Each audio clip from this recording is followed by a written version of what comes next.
How would you define quantum physics? Oh boy.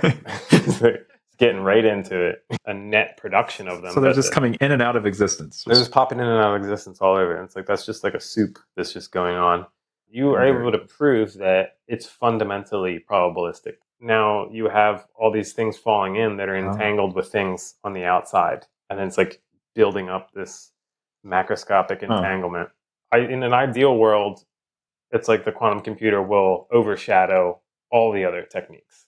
Terrence Howard made some bold claims about science. People should kind of be aware of like the realms in which pseudoscience like thrives. Today I have a very special guest, Dr. Jon D'Emidio.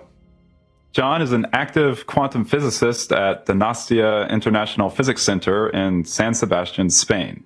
Jon studies critical phase phenomena related to quantum mini-body systems, which we'll cover in more detail during this discussion. Jon has published multiple times in the world's most prestigious physics journal, Physics Review Letters, or PRL.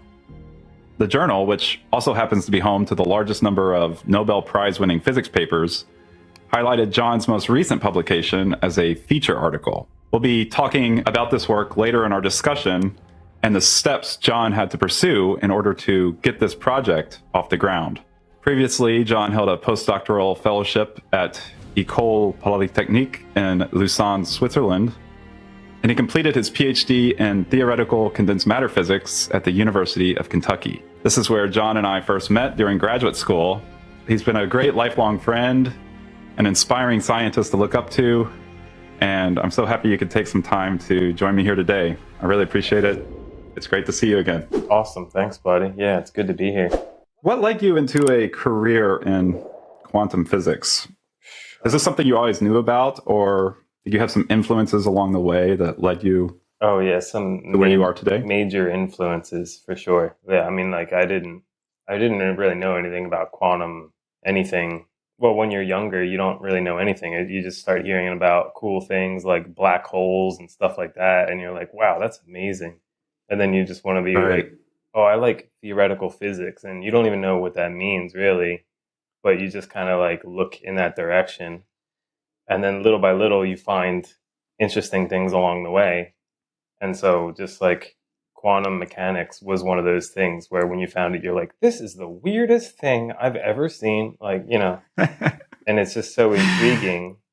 And then you're like, wow, this is so cool. And then people do such amazing things with that. And there were opportunities in that direction. And then it was just exciting all along the way. So it sort of made sense for me to go in that direction. Did you first get exposed to quantum mechanics like seriously in college, or was this like even high school? Or I guess it was probably in it was in college, because I mean I think it sticks out in my mind where I had the Griffiths quantum mechanics book, you know, with the blue cover with the cat like half dead, half alive thing. Right. And I think I was like, I actually remember sitting at like a little coffee shop at night or something, or I don't know if it was like a Dunkin' Donuts or something. And I was looking through the book. I was having to study or something. And then, you know, it's a college campus, so there's students walking all over the place. And then somebody walks by and looks down. And they're like, whoa, quantum mechanics, that's crazy. And I'm just like, yeah, that is. I took it as like a compliment. I'm like, yeah, it is cool. Like, and I was like, yeah, this is really, it got me excited, you know? Yeah, I feel like quantum mechanics is the new term people use for rocket science now. I mean, everyone back in the day used to say, you got to be a rocket scientist to figure that out. And I feel like now you got to be a quantum physicist to figure that out. Oh yeah, it's super popular these days. So, and currently you're living in Spain, and you've certainly had a very well-traveled time throughout your career. Was this something you knew about before going into it, or was this? No, definitely not. Yeah, just completely haphazard. There's like, I mean, that's part of the journey, is that you just never know what's gonna come up around the corner. And then all praise goes to my thesis advisor, Ribu Call. And then, I mean, he basically just set up a path for me, which I didn't even like know what was happening. It was just I remember telling him, "Oh, I really like. There's this group in Switzerland, and they do really cool research, and like I want to learn about it." And I just was like looking at the papers and stuff. I mean, that's all there was about it. I was just thought it was cool. And then come to find out, he Right. just writes an email to this person. He's like, "Hey, my student really likes the stuff that you're into. Like, would he be able to come and stay for?" Or I don't even know if he asked. Maybe the professor there, Frederic Mila, maybe he just proposed like, "Oh, come, yeah, send him over for a couple months, like, or for a month, just for a visit."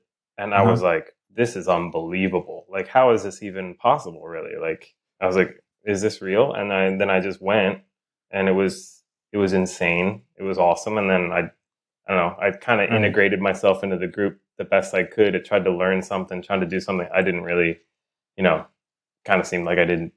I tried a lot, but I didn't do anything like crazy. And then I left, and I was like, "Well, that's all there is to it. Like enjoy that experience, and we'll find something else." And then come to find out, he offers me a job after my getting my PhD. He said, "Do you want to join in my group as a postdoc?" And I was like, "This is absurd." Like it was That's like once in a lifetime opportunity. So then, yeah, of course I had to go for yeah. that. And then that's just like snowballs into coming to Spain afterward. And each step is como, like, it's as weird as, I just said como instead of and. I don't think I Or caught it. I like mean, I said, okay, we can cut that out if or keep it to keep a Spanish flair. yeah, no, this can be a multi-language discussion for sure. I just won't be able to I don't, converse I back. don't know if it's the nerves or yeah, but that was weird. But and then yeah, it's so every step of the way is just completely. There's no predicting it. Like maybe you maybe you would even shouldn't try to predict it. Just kind of see what comes at each moment, and then just it's really just living in the moment. I think oftentimes many people have this sort of ideal plan in their head that's architected to the detail of what their life should be, and you don't you don't really have that much control. I mean, especially if you're into something that you're passionate about or that you're really interested in, that could lead you anywhere. But that's the thing, you don't even know what you really would like, actually, until it's like you think you might know, but then you come to find out you get exposed to something and you really like that. And you didn't even know that that thing existed before. So you have to maintain like flexibility That's right.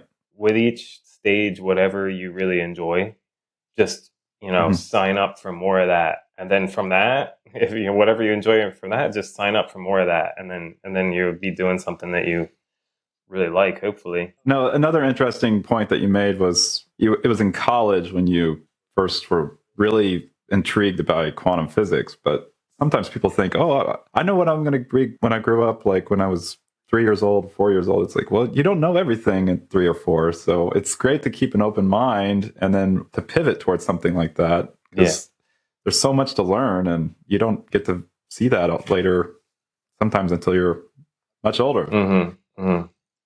Have there been any surprises? Or? Everything is a surprise. It kind of feels like, Yeah. it's Okay. like if you would have talked to me this time, like last year or a little bit before that, I would have thought, I was I was going to be thrown into the abyss or something. I wouldn't have a job. I don't know what my next step is going to be, and where it's in like the matter of like weeks. If I don't like figure out what the next step is within a couple weeks, then I have Mhm. to notify my landlord, leave this place, go back probably to my parents' house, go to my, be sleeping in my childhood bedroom, like looking for jobs or something. It's like, and then something comes through, and it's like, oh yeah, we can keep you on here, and then you get just somebody offers a lifeline to you, and you're like, oh, thank you so much. It looks maybe from an outside perspective that it's just a smooth road, but there's like Oh yeah. serious, like uncertainties Yeah. all along the way. That's probably one of the hardest things where you don't know what's coming. There's no real like Right. certainty. But then the good side of that is that you can go and you can live in places and visit places that normally you wouldn't be able to go to. Like, you don't have job security, Right. but you're like going all over the place. So it's getting That's right. exposed to so many cool things. Having the opportunity to live in places Yeah. that most people would only dream to even visit if they can. And like learn new languages and stuff like that. Like who would have thought that's like a byproduct? How many languages would you say you know? Well, I studied French in school since like 5th grade, basically, and then I majored in it in college, and I stayed there for like 9 months or something for a kind of like not an exchange, but in college where you go and you like study abroad, and then in Switzerland for 3 years, where I had a French roommate actually who was from Paris, who his English was terrible, and then it was like the COVID lockdown, and we were just hanging out together 24/7. And he was awesome. Wow. He was like my best friend, and he really took it. He made me like take it to the next level, really, because I was forced to.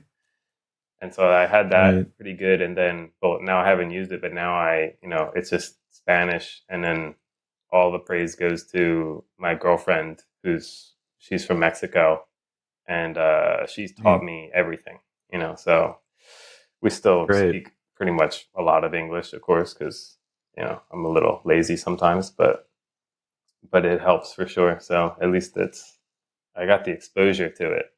It seems like you've had a very positive postdoc experience then, and I think some people see the insecurity as like the negative, and they just can't get over that hurdle. What was your take on the overall postdoc, being a postdoc? I'm very satisfied from all stages, really. And I don't know, I think I can't tell how much it's just like being lucky, really, or like just finding the right people, and I personally have been given a lot of freedom, actually, to the point where it's just like, my bosses would say, just like, you just go ahead, like, you want to work on this thing, like, go ahead and work on it. And then, it's like it's something that came like something that I wanted to do.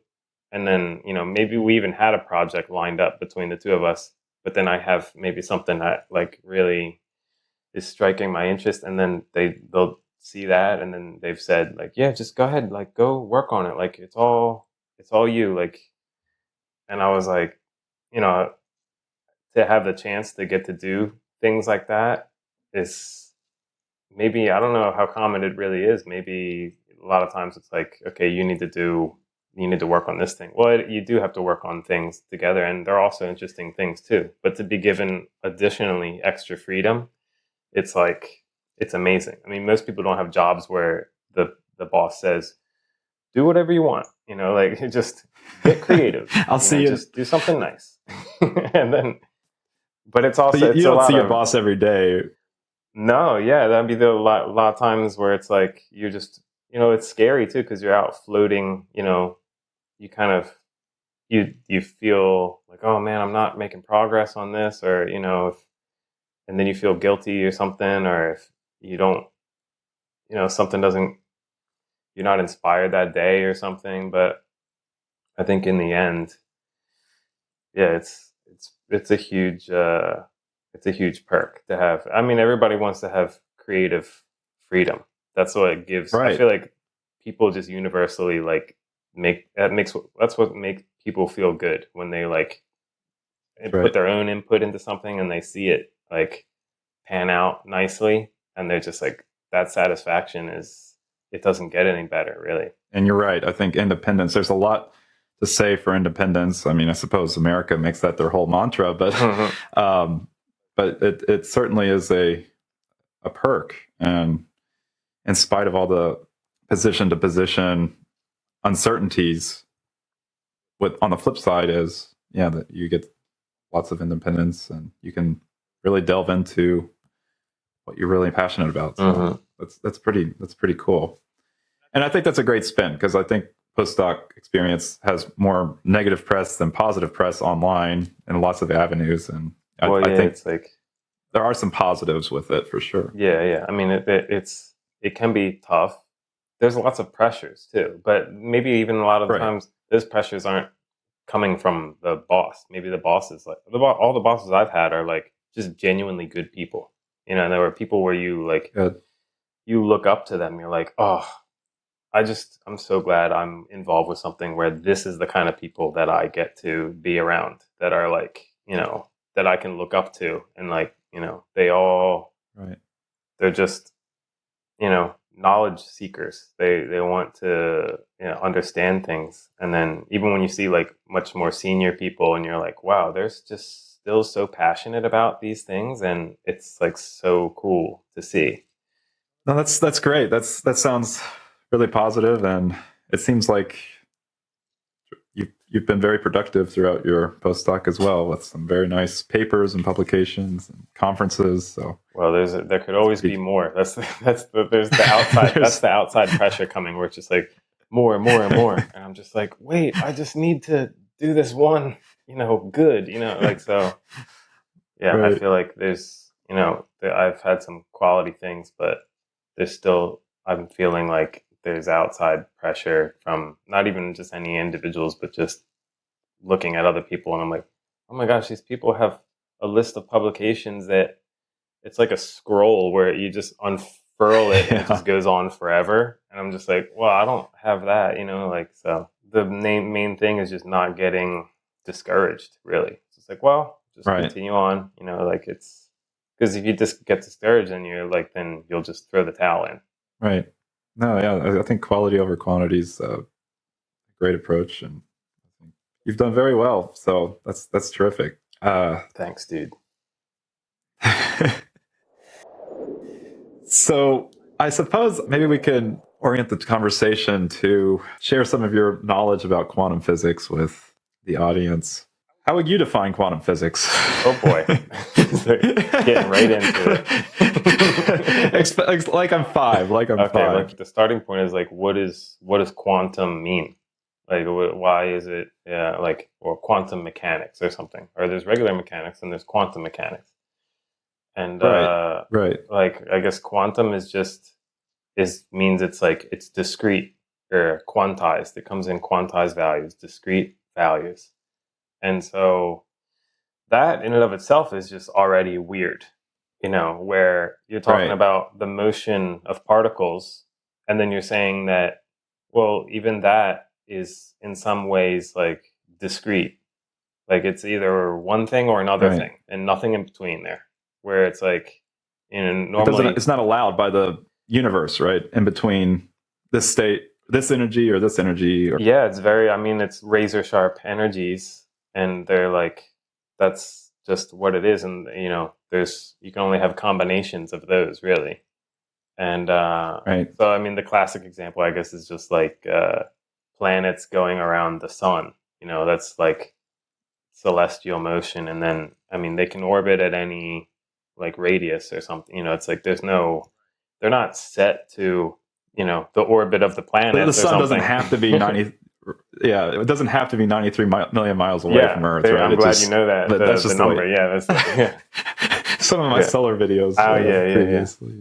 Then, so you can kind of already see that, this is a weird situation because then you think about things on a very small scale also move around in circles, like orbit around. And then, they're not circles, but when you think of the analog of an atom with an electron going around it, then it can't at all be like the planetary motion, because planetary motion is like you could be at any radius, but then you see that the way that the electron goes around, it only goes around in certain orbits. And so it's you can tell that by the fact that there's certain energy levels associated with the atom, like the electrons going around, and then it can be in a certain orbit at a certain energy level, and then it can change its orbit. But the way it does so is by like jumping to a different discrete level. So and then it'll give off like a photon or something like that. Just disappears and appears in another energy level, or I'd say if you had an atom and then emits a photon. Yeah, right. Say if you had an atom that was it goes both ways. You could say, well, I have an atom with an electron buzzing around it. And I guess that's not even a really good description of what's happening, but it's good enough to paint some sort of a mental picture.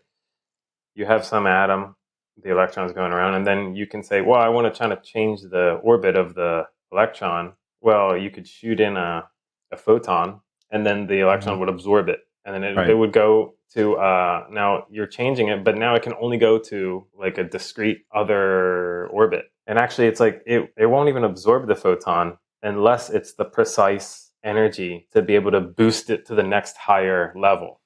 You see? That's right. That's right. Otherwise, it'll just, it won't even interact with it. And then it'll be, in this higher orbit, which, they even take different shapes and things like that. It's not just like going around. Right. It's not just maybe I'm not talking like sphere. you're 5 years old anymore, but I think we graduated. I think we graduated high school pretty early. It's a gifted 5-year-old. That's the advanced program. The school for special kids. So that's one kind of gives you an idea about. That's a very interesting perspective. Quantized value, and then and it applies to everything. It's not just how electrons move, but it's like even it still kind of boils down to the way electrons move, but electrons kind of like there's an analog of them spinning on themselves, like a little top. Right. Should I reserve this for the? No. I was going to say I think this is a good thing to talk in depth about because I think spin is often it's a purely quantum mechanical property, correct? There's not a classical analog. It's a type of angular momentum. Okay. But it's not the angular momentum of the electron like whizzing around some nucleus, but it's a different type of angular momentum, which is associated with the fact that it's kind of rotating upon itself. But of course, that's not what happened. It's not at all like that. But you can only just say it like that because we just have human brains that, we have to try to understand it in some way. But that would be the roughest sort of analog of what it's like. This is a feature of all particles or just electrons? It's the spin of the particle, and then different particles have different like spins, values of the spin. The higher the value, the more angular momentum it has. And I guess, electrons have spin a half. It's just they have some value for the spin, but then photons, I think, have spin 0, for instance. So there's no angular momentum. Oh, no. Okay. This is where I gotta be careful with when I'm talking, and then you could talk about like circularly polarized light and things like that, and then I don't even know. Okay, so I get into dangerous territory very quickly. Yeah, no, I think that's a sufficient take. Yeah, electrons have half integer spin, I suppose, and it's half integer as in like it's quantized. It can only be like this value or this value. Exactly. Well, yeah, the thing is that's the kind of weird thing is that. You say, okay, you choose an axis. Like say, okay, how much is it rotating about an axis, in this direction? Is it? And then for any, normal object that we're used to looking at, it can take any value you want. Like you spin it more, or spin it less, or, spin it in the opposite direction, more or less, or, or not even spinning at all. But then, there was experiments that were done to try to investigate this angular momentum, this spin of the electron. And then it's really cool to kind of think about how people determine that it does take quantized values. It's like and there's only two values actually. It's either spinning this way or it's spinning the opposite way with the same angular momentum. And we know this based on how do we know this takes these two values and no other? Is it experimental? Yeah, there's an experimental thing. So I forget the name of the experiment now off the top of my head, but the Stern-Gerlach. Stern-Gerlach, that's the one. Yeah. Thank you for saving the day. No problem. But I forget some of the details, so please. Well, they took atoms. I guess they were like nickel atoms or something. Maybe it doesn't really matter what it was, but it's such that essentially the only thing, even though you want to study something about the electron, but you can't really just study like isolated electrons. Like that's, first you would have to create that source or something, but easier, I guess the way they did it was to study these atoms where it's only the outer electron that really gives the behavior of the atom. Like everything else is kind of like just locked into place and it's not really doing anything. But there's just one extra like electron that's in this sort of outermost shell. This is the orbits that we were talking about. So it's like, the outermost orbit, I guess. Right. That essentially, it dictates the whole behavior of the thing. So it's essentially as if you're studying these electrons and they shot these things through a place where you had like a magnetic field that changed in space. So it was varying in some way. And so it's known what would happen if you had, so I guess since this is like an angular momentum rotating thing, and it's charged as well, it's kind of like a little magnet almost. Right. It either points in this way or, it could, in principle, it could take any orientation, is what you would think.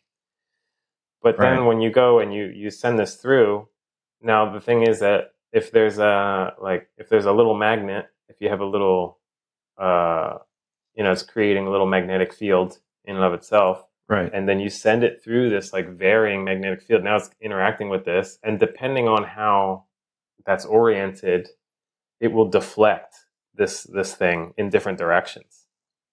And if it were just oriented in any old way, it would be deflected in, any possible orientation. So you would get they would be coming out at all different sort of trajectories.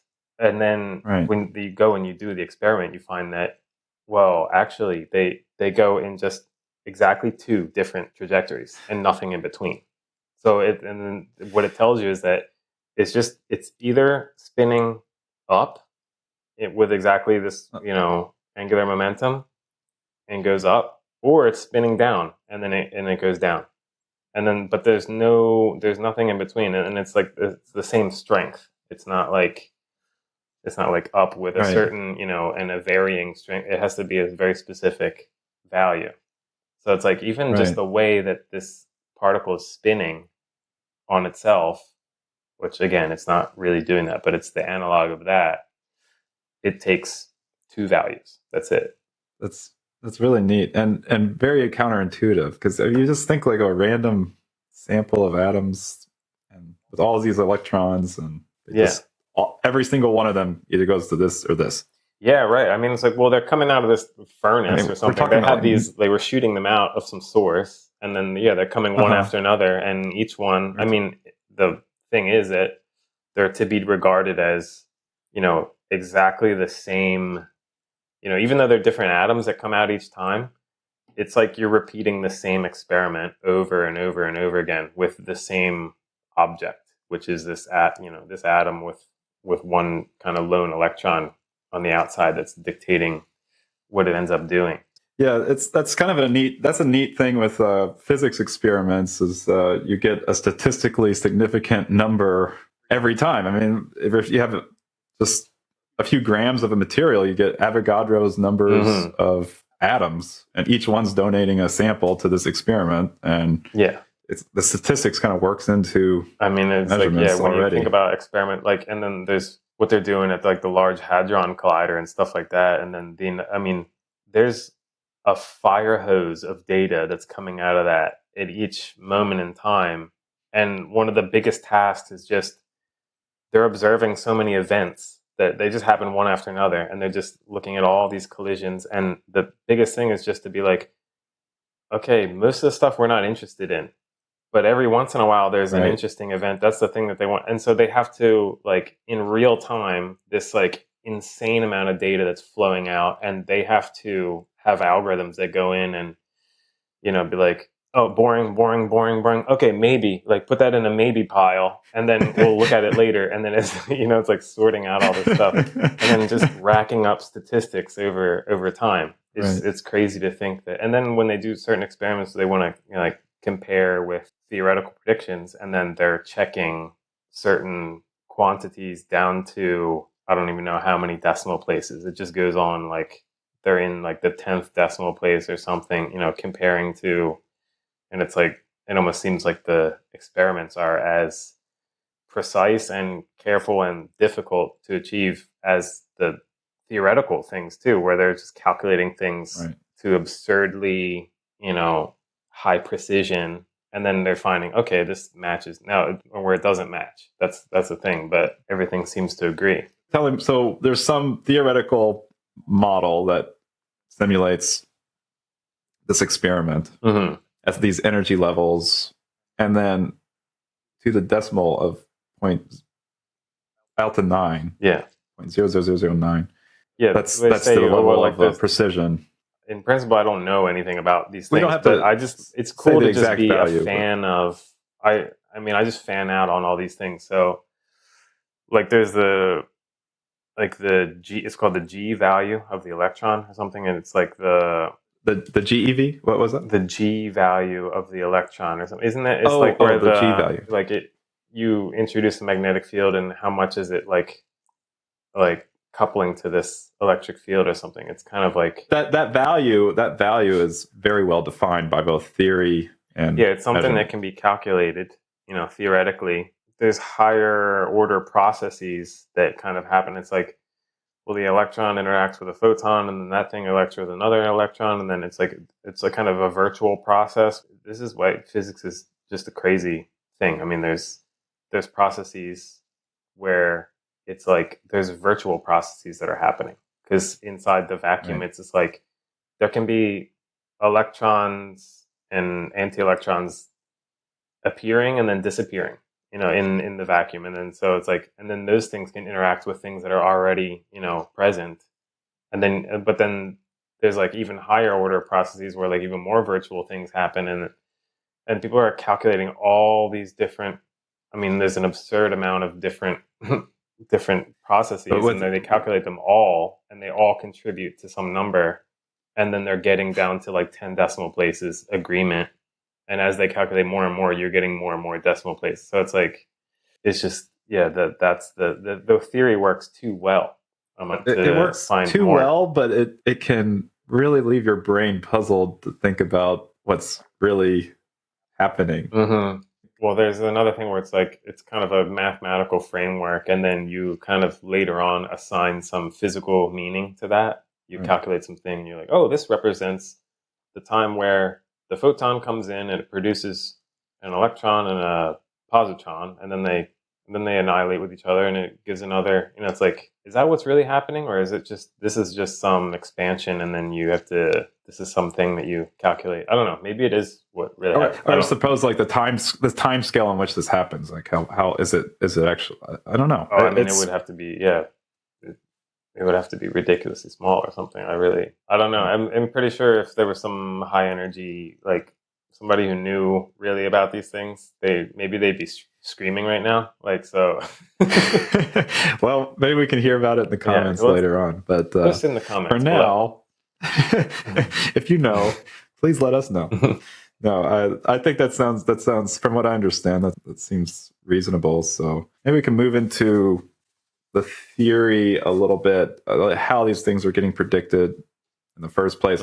Maybe not the quantum field theory yet, but just from the very beginning. Like, so if you have a single electron, let's say it's a free electron, and you want to figure out what are the possible energies that this electron can take, what would you do? Everything relies on like just the foundations that were laid like by the grandfathers of this subject, which was like, if you want to know something about the electron, well, then you need to start talking about the wave function of the electron. Once you have that, you can say, what's the probability for this electron to be at any particular location? So you can start to see, where it's located probabilistically. It's like, it's a kind of you don't really know where it is, but it has some, it's more likely to be in these places and maybe not so likely to be in these places. So when you talk about wanting to look at the wave function, then you need Schrodinger's equation.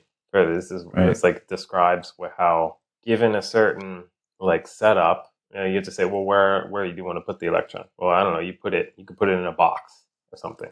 You could, well, how do you define a box? You say, well, there's some potential. You think of it like a hill or something. Like, if there's a ball that's on the top of the hill, it's at a very high potential. If it's a low spot, then it's at low potential. You do the same thing with an electron. You say, well, there's a potential here, and what does a box mean? It means that when there's no potential inside, you don't know you're in the box when you're in it until you hit a wall, and then you're moving, and then you hit the wall. And then what does that mean? I mean, you can't go any farther. So what does that mean? That the potential is infinite at that point. It's like an infinite hill that you could never climb above. So then you can define your problem in those terms. You say, well, I have a situation where there's no potential here, and then I have some, infinite sides of the box. And then you can say, well, what are the allowed energy levels? Well, you get kind of two things at the same time. You get the energies that are allowed, and then one of the first things is like you can't have zero energy, actually. There has to be, the first energy level has a finite energy. So you're already starting off with like something that's different than what you normally get. So no zero energy, just some. There's no zero in it, and it's just sort of. It ends up being these like waves. So you use this Schrodinger equation to solve for, given this setup, you solve for the energies, but you also in the process get the wave functions. What the actual Now it's not you have to take the wave function and square it, but you take the complex, mod squared, it's the mod squared because it's a complex number, and then that'll give you the probability. So, but you can kind of, once you see it, you can kind of know like, oh, okay, it wants to, for this thing, then the first situation, you just see that, oh, it doesn't want to be near the wall, but it wants to, it takes a maximum in the center, say. Imagine if it was just on a one-dimensional thing, and then you put the walls here, then it would be 0 near the edges, and it would be at a maximum in the middle, like that. And then so it's most probable to be in the center. And then, but then you say, well, there's more states that are available for it. You could go to higher energy states, actually. And then the next one is, it's always like a wave. So now it's kind of the same, but now it has one oscillation in it, like a wiggle. Right. So then actually the one that's like the second energy up, that one does not want to be at the center of the box. It wants to be, more towards the sides or something. And it takes a particular profile to it. So doing the particle in a box, you can kind of solve that, in pencil and paper. There's other ways. You can even make it like discrete. I do a lot of things on the computer. So a lot of times I like to do computer stuff. Another way of doing it is to just take that equation, the Schrodinger equation, and then you discretize it. And then you say, well, I'm just going to make my space give it like a mesh of values so that it's a very fine mesh. And then the wave function has then you just need to know the wave function at each one of those values that you've predefined.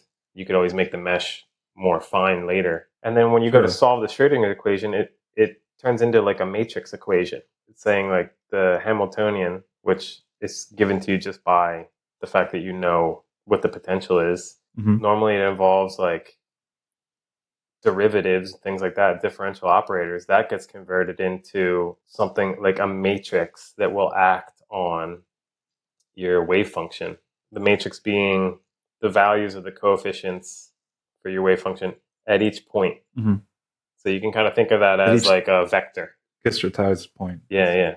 So then there's a special vector. Imagine it's the values for the wave function at each one of those points. So that's a list of numbers, right? And then so that's a vector. Then when you have the Schrodinger's equation, it just says H psi is equal to E times psi. So it says that gets converted into a matrix equation. So it's like the Hamiltonian, which is a matrix, acting on some vector, which is this list of these coefficients these numbers at each point, is equal to some other number, just energy. It's just a number times the original vector that you started with. Now you already see that it has to be a very special vector for that to happen, because normally you have a vector, you act with a matrix. Now you've just changed it. It's some other vector now.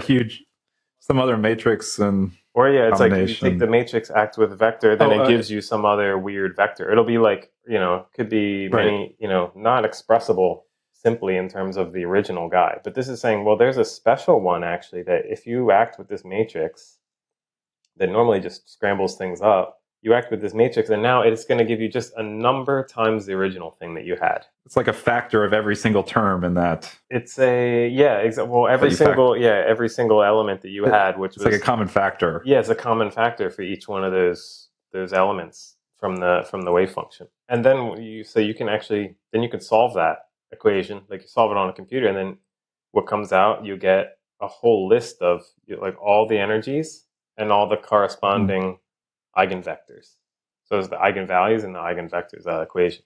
Then you look at the eigenvector, and that's your wave function right there. And it gives you the value in each point in space. And so you could plot it and stuff, and you can look at it. So if you're more interested in that, look up particle in a box. Particle in a box, linear algebra. Linear algebra. Yeah, so it's kind of, I mean, eigenvalues, eigenvectors. Normally, that's normally it's not. I mean, normally you think about it in terms of just this equation, Schrodinger's equation, where it involves some derivatives. It's just like the sort of quantum version of some Hamiltonian. So now it involves like differential operators instead of just like sort of normal variables that you deal with normally. Maybe I should ask, why can't we just use Schrodinger's equation, or what's the advantage of putting this into a computer simulation to begin with? If we have an equation that we act on. Yeah. I mean, of course, it would be great, wouldn't it? You can just start introducing more and more electrons, and then just solving the whole thing, and then you'd know about everything, like how many electrons behave when they're inside of a certain material or things like that. And then, but then of course the complexity grows. I mean, it's now, think of this procedure I was just saying, where you had one electron, and then how you ended up solving that was, for that one electron, you took the coordinate, like the location for where is that going to be located, and you kind of sliced it up into a bunch of different guys that gets converted to a list of numbers. And now that's the size of the matrix that you need to solve. I guess if you want to just keep going in that direction, now you say, okay, I have 2 electrons going on. So the whole system now is described by these 2 particles. So my wave function is a function of not just the coordinate of there's the one electron, but now there's the coordinate of the other electron. So it's, you need to know what's the probability of this one here and this one here, or this one here and this one here. So it's like it has 2 coordinates. Oh. And now imagine you just try to, I didn't even really think about trying this before, but I guess if you just think based on what we were just saying, you would say, okay, I'm going to discretize the first coordinate, and then I want to discretize the second coordinate. But that means that just for the first element of the first coordinate, then you have a whole list, which is the length of the second coordinate. And now you go to the second element, and then you have another whole list of the same size. So it's like all the possible.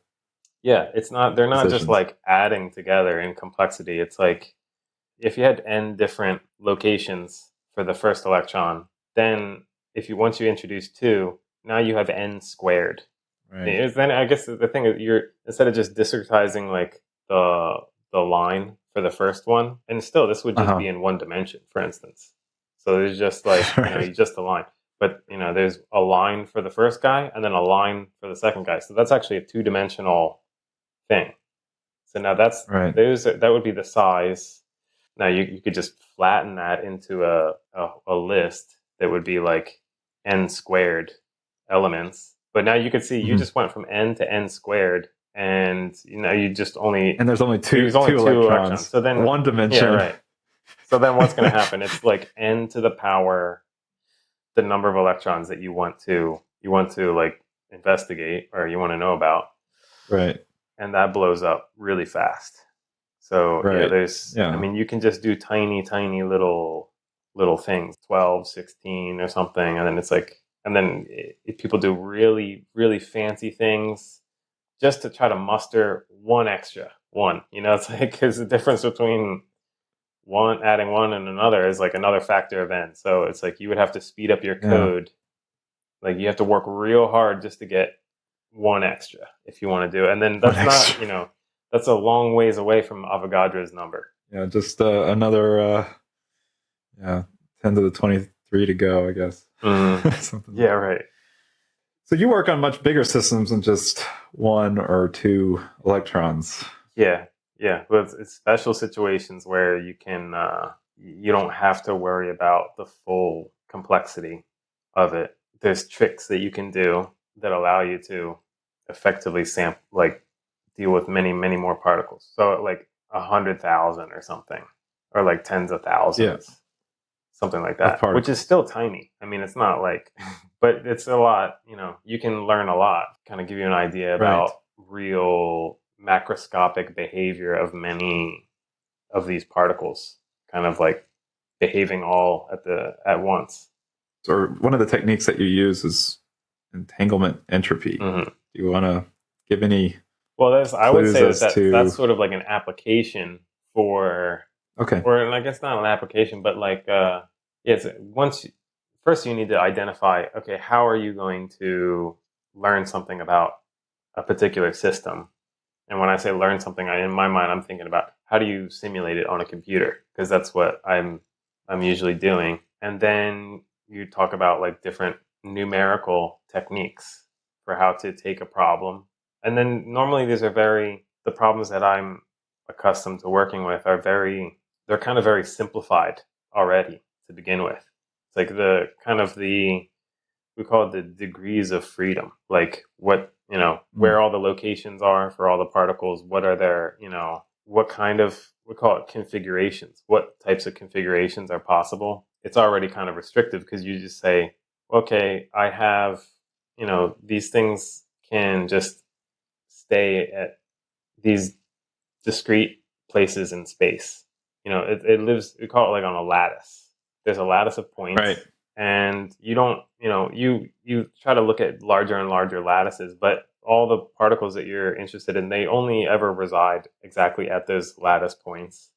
And then maybe they can hop around. Mm-hmm. Or maybe there's even more simplified models where it's like not an electron, but I mean, it's like the electron never really moves, but the electron has this spin that we were talking about before. And good thing we talked about this, because now we know that the electron can have either a spin up or a spin down. There's the only two options. Right. And now you have one of these things living at each one of these lattice points. And so all of the configurations that you need to consider are just all of the different spin orientations for looking at each one of these points. How are all the spins oriented? And then there's, if each one can take two values, then there's 2 to the power number of these sites that you have.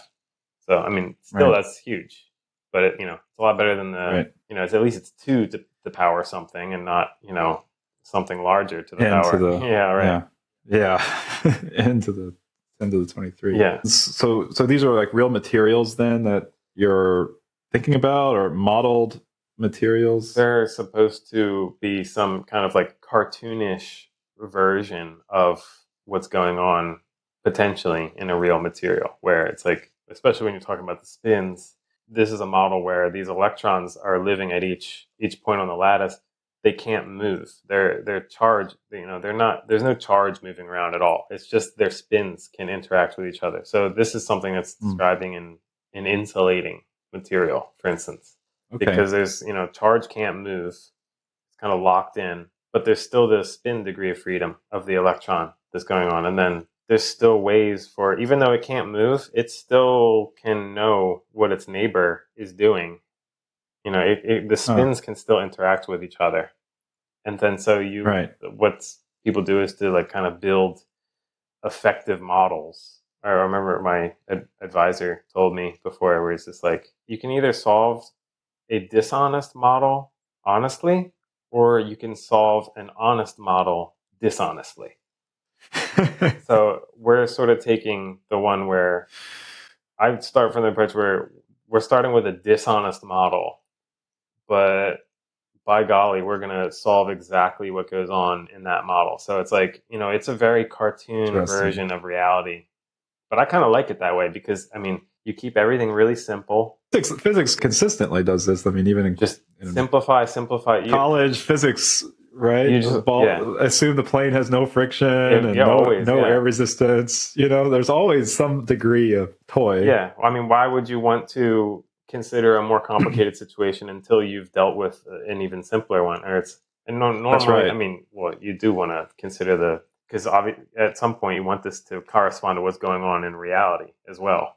But if you have a simpler model that emanates some real phenomenon that you're observing, then those details that you didn't consider may not even matter. Exactly. Yeah. Now you're talking. That's another kind of huge concept in like theoretical physics, where if they say that as you look on, you can look at how is a model behaving on a very small scale, like how does this particle interact with this one, and maybe a couple of them interact together or something in some way. Those are kind of like tiny, tiny details about what's happening. But then as you zoom out, now you're seeing how is this thing behaving as a whole, and then you find in many cases it's like you get a certain behavior and it doesn't depend on certain little details. Like as long as you capture some kind of crucial details, you don't need to capture everything, you'll get the behavior in they call it the thermodynamic limit, when you're talking about like bigger and bigger and bigger sizes or actual chunks of material. I mean, one of the simplest examples, which is like kind of mind-blowing, is that you can just have one of the simplest models of these spins, and it's not even quantum spins. It's just the rules of the game are there's a spin at each point in space, and then it can either be up or down, but it's just it just takes these two values, and then it says neighboring spins want to be aligned with each other. Like that's all that the thing cares about. But then you heat it up, and so when you heat it, they start kind of like jiggling around, and they fluctuate like that. And then it goes from being a magnet, like they're all pointing in one direction. You heat it up to a certain point, and then the magnetism goes away, and then it's a phase transition at that point. There's a critical point. And that's the same critical point that you get if you take water, put it in a vessel under pressure, and then heat it up to like its boiling point. You can get it's the same if you look at kind of how there's various ways of comparing, but one is like to say how correlated is this spin with another spin that's far away? It's like, well, they're very correlated when they're close, and then they kind of get less and less. And the way that tapers off is exactly the same as if you take water and you say, well, if I have a little bubble of gas here, how likely is there to be another little bubble of gas, this far away? And then it's the exact same.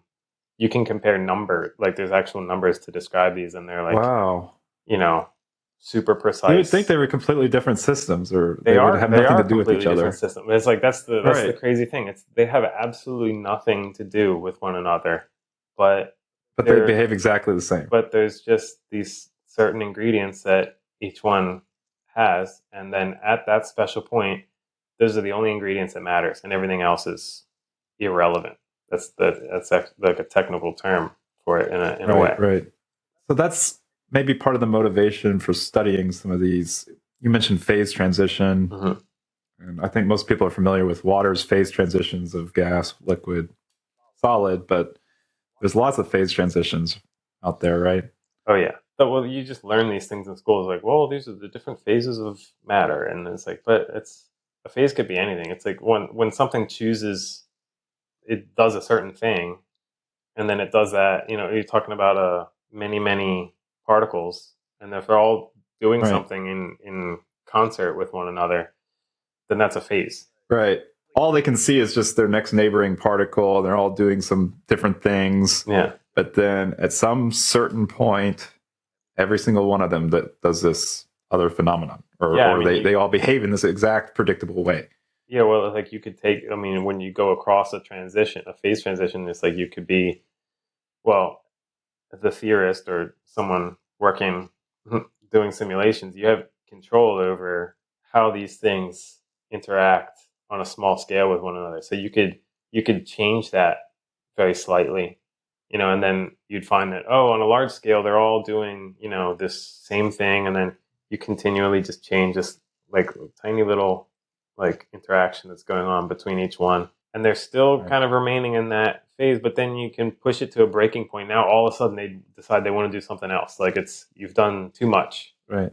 And then that, you might find exactly one of these points where if it really does go smoothly from that phase into some other thing, then there's something special about that point. And then just like in the case of like the water and this simple cartoon version of a magnet, when you find one of those points, then those are kind of universal things. It's like, it's not just about this model that you cooked up. It can be applied, you could look out in the real world and actually observe this, because whatever model you started with, it just has a couple of those ingredients, and then it produces this, and then normally it's like what spatial dimension you're in, and then what kind of symmetries there are like in the model. As long as they're satisfied in another completely different model, could be like a realistic material or something, or water or something, then you'll see that same exact transition there. And then you can identify it by like, there's certain things that you can measure about it to be able to identify as like, aha, it's this transition. And people have them named and everything. So there's just certain ones, like they could come in there's like a discrete set of them. That's I think a lot where the power of the theory lies. I suppose the term is universality. Yeah. Is that correct? Yeah. It's kind of what you are after, because a lot of times we're studying these models that are kind of contrived to begin with. So you want to find something that's it's not just about this whatever model you're studying. It's like it applies more generally to other things around. So that's the goal. Really fascinating and kind of gives you goosebumps to think about a little bit. Yeah, it's crazy. And the fact that just people can like understand these things after like given enough time, it's like mind blowing.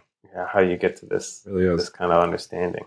So I don't know if we've covered enough prerequisites for discussing this or not. Just launch into if there's anything else that you think maybe I try to fill in whatever prerequisites like as we go going into it. I guess. So yeah, I probably have to say like a little word about entanglement or something, and it kind of gets to well, we kind of talked about the wave function already, and the fact that you have multiple particles, and it's like when you try to describe the state of like the wave function for multiple particles, it's like it depends on the coordinate of the first one, and then the coordinate, it has many of these things that are all these coordinates. It's a function of many variables. Right. And then you ask, like, if you have a function of many variables, you could just say, well, maybe it's just a product of individual functions for each variable separately. It's like that would be one way of, but that's not the most general like function. That's saying like, okay, this one's doing its own thing, this one's doing its own thing separately. They don't care about each other, and then like there's no, you can kind of describe one perfectly without the other one. Right.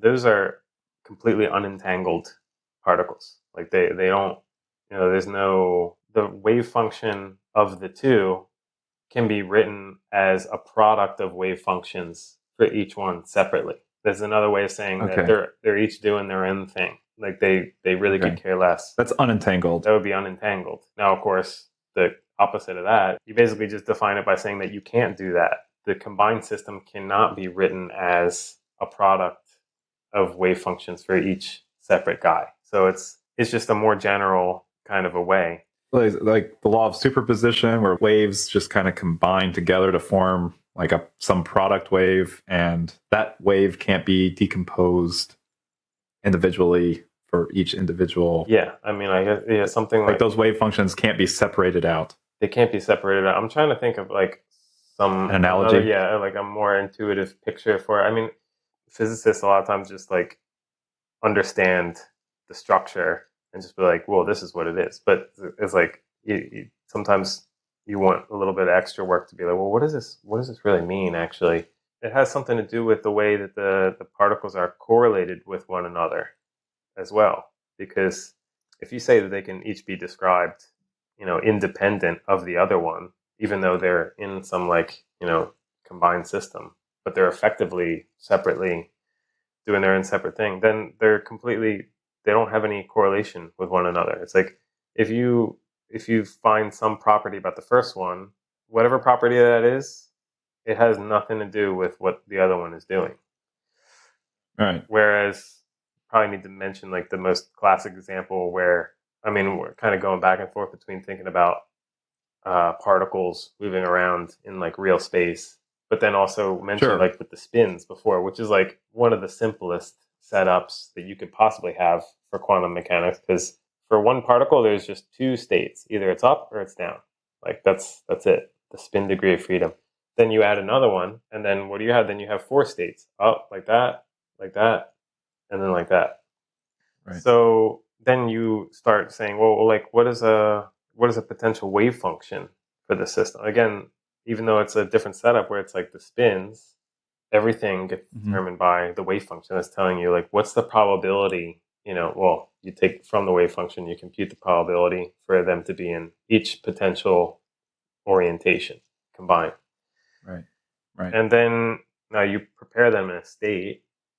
And then we mentioned before, it's like you need to do kind of repeated measurements to a system that's prepared identically, just like these nickel atoms coming out of the furnace. It's like they were always, even though they're separate atoms, they're prepared in the same state, essentially. So you're doing this experiment over and over and over again and then seeing what happens. And then so you can imagine you have two of these spins entangled.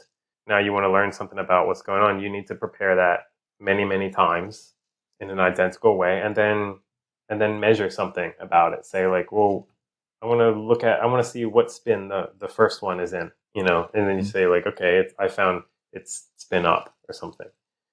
So when they're entangled, it means like once you know something about one, then it gives you complete information about the other one as well.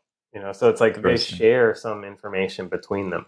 Whereas if they're uncorrelated, then if you could write it as a product of like wave functions, then it would be given the orientation of one of them, you haven't learned anything about the information of the other one. It's sort of that's still up in the air. Whereas when they're entangled with each other and like that way, then they can share information.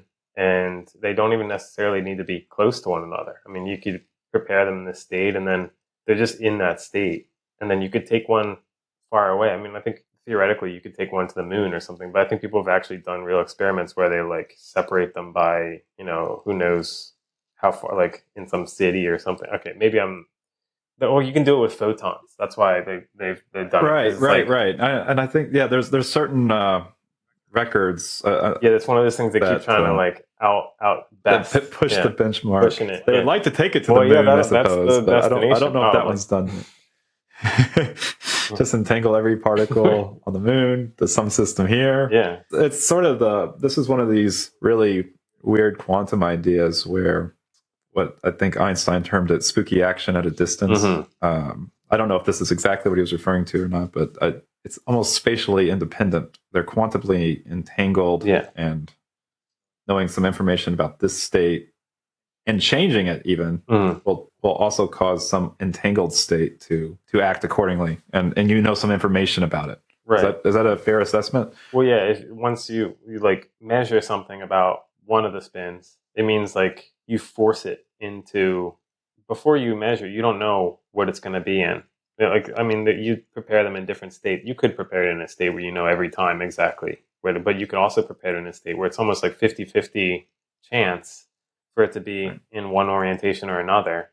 And so you don't know, but given, a certain special preparation of these two spins, then you measure the first one. Now you've taken something where you don't know what's going to be. Now you've kind of forced it into a particular orientation, and the other one, even though it was also undetermined which location or which orientation it's going to be in, since you forced the first one, now you force the second one as well.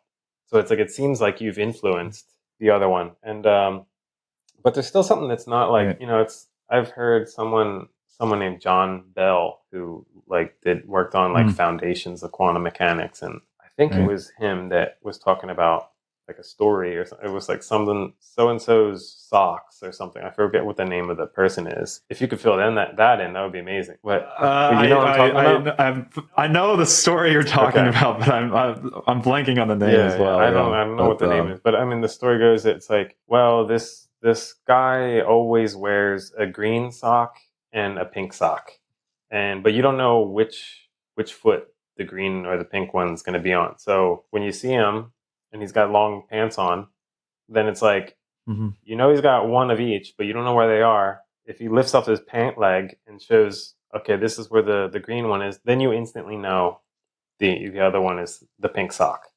It's like, did you just cause like that? Now you've influenced the other leg somehow by like just the simple fact of lifting up the pant leg. Now it was already like that. It was already like that to begin with, and there's only two options. But I mean, of course, it's a different situation because if he would have got dressed in the exact same way each day, then it would have been the same outcome each day. Mhm. But if you prepare this state of these two spins in the exact same way, and you do the equivalent of lifting Same up the pant experiment. leg, which would be to measure the spin of the first one, you're going to get different. Sometimes it'll be up, sometimes it'll be down. You don't know. But the other one is always the opposite thing. For instance, Right. we haven't specified exactly what that state is, but there's a special state where it does exactly that. I wish I knew more about kind of this. It's called foundations of quantum mechanics. What is it that's this like weirdness going on? There's other things where it's just like hidden variables in quantum mechanics, and then now they are able to prove that there's no hidden variables. Like there's no underlying, because you might think, well, it's if you knew some extra information which we don't know, then you'd be able to determine which orientation the first spin would be in, like when you measure it. It's just that we don't, there's too much going on. We don't have all the information. Do you mind expanding a little bit on the idea of hidden variables? Yeah, saying like there's some underlying more complicated theory. It's like if you don't understand the full picture, it's going to look random, right? So then you just say, well, maybe that's the situation. Maybe it's just some underlying thing that's going on that we don't understand, and it looks random, even though I've prepared this state the same way every time, and now I look and it looks random, but with like well-determined probabilities, like what you're going to find, but still random. And then so you say, well, what would I expect if there was some extra variables, something more complicated that was going on that you don't understand? And then there's actually a way, which I still don't fully understand. I think I've seen it multiple times. I still don't understand, but it's still like fascinating that people can determine this. You can show that what you can observe in the lab is inconsistent with there being these hidden variables. So it's you are able to prove that there's no underlying, it's fundamentally probabilistic. There's no underlying thing that's going on that's like, which seems like, it's like, how do you even prove that? Like this is something that's on like solid foundation. This is Nobel Prizes have been awarded for this very, very thing. So it's like, it's pretty amazing. I don't know. It's I think this is where quantum does get a lot of its almost sci-fi like coverage in popular culture. Mm-hmm. Yeah. Especially when it's like when you start talking about like, oh well, this thing has you measure this particle, then this influences some other thing instantaneously, arbitrarily far away, and then the human mind just wants to like imagine this happening all over the place, and then this could have an effect on this, and then it's like it's just the imagination goes wild. That's right. I mean, these are very special. This is the most delicate thing that you could prepare, and like we were talking about before, like people have demonstrated this like action at a distance in the lab, and it's like you have to do really advanced things just to keep these things. I mean, this is a fragile state they're in. As soon as they touch anything else, then that state just disappears. And it's like, for things to be entangled, especially like over long distances like that, you're not going to be entangled with, something like a rock. Another version of yourself somewhere. That's even better. I'd prefer that. That's it's very small scale and very special conditions for these circumstances for happening. Well, but people have talked about like macroscopic entanglement, even between like black holes or something. I mean, this is like these are. Oh yeah. Not saying that this is actually what's happening, but like theoretically, it's like thought experiments kind of where it's like, well, things fall into a black hole, they can't get out, and they're kind of cut off from the rest of the world. And once you go in, there's no talking to anything else that's outside. It's like a separate, completely separate space. In in empty space, there's like particles and antiparticles being like born out of nowhere. In the vacuum of space, there's this little soup of particles, antiparticles, and they come back and then they can annihilate with each other again. And so there's not like a net production of them. So they're just coming in and out of existence. They're just popping in and out of existence all over. And it's like that's just like a soup that's just going on. But then you look at like there's a special, very well defined line. Well, maybe it's blurred out. I don't know. I'm not a black hole expert or something, but the story goes that normally they would just annihilate with one another again, but no, they get born out. Well, one now falls into the black hole, and then the other one, Right. you know, is like somehow Free. trapped outside. Now, I don't even fully understand, because in my mind, I'm like, well, one falls in. Why doesn't the other one fall in too? Because it's right next to a black hole. So, it would get sucked in, wouldn't it? But there's some people talking about, it's like now all of a sudden you can get into a situation where it's like, if these things are born together, they're entangled with one another. Now you have all these things falling in that are entangled with things on the outside. And then it's like building up this macroscopic entanglement. Wow. But this is some, I don't think I wasn't aware of this entangled particles from black holes. Yeah, I'm not aware of this I think at all. I've done the story like very poor justice, but at least done enough. No, it sounds very interesting. It sounds really, People think about things like this, and then there's like some. That is an example of macroscopic entanglement, though. That's the point, right? In principle, yeah. Well, Potentially. This is like, these are all, I think, thought experiments at this point. But yeah, and then this is when you have to bring in a separate professional, black hole professional, and then start digging into some of those details. But it's just cool things that, if you go searching around, then people are talking about stuff like this. So it's interesting to look into. Well, so would you like to talk a little bit about your recent paper? Yeah, I kind of like it. Well, I'm really proud of it. It's pretty incredible that, no kidding, this journal is the best physics journal in the world. I think it only took me 3 years agree on that project. I mean, that's like, I killed myself for that thing. Well, you came through on the other side. I'm still alive. Like, only you are still alive. Noticeably older, entangled with and more frail. Yeah.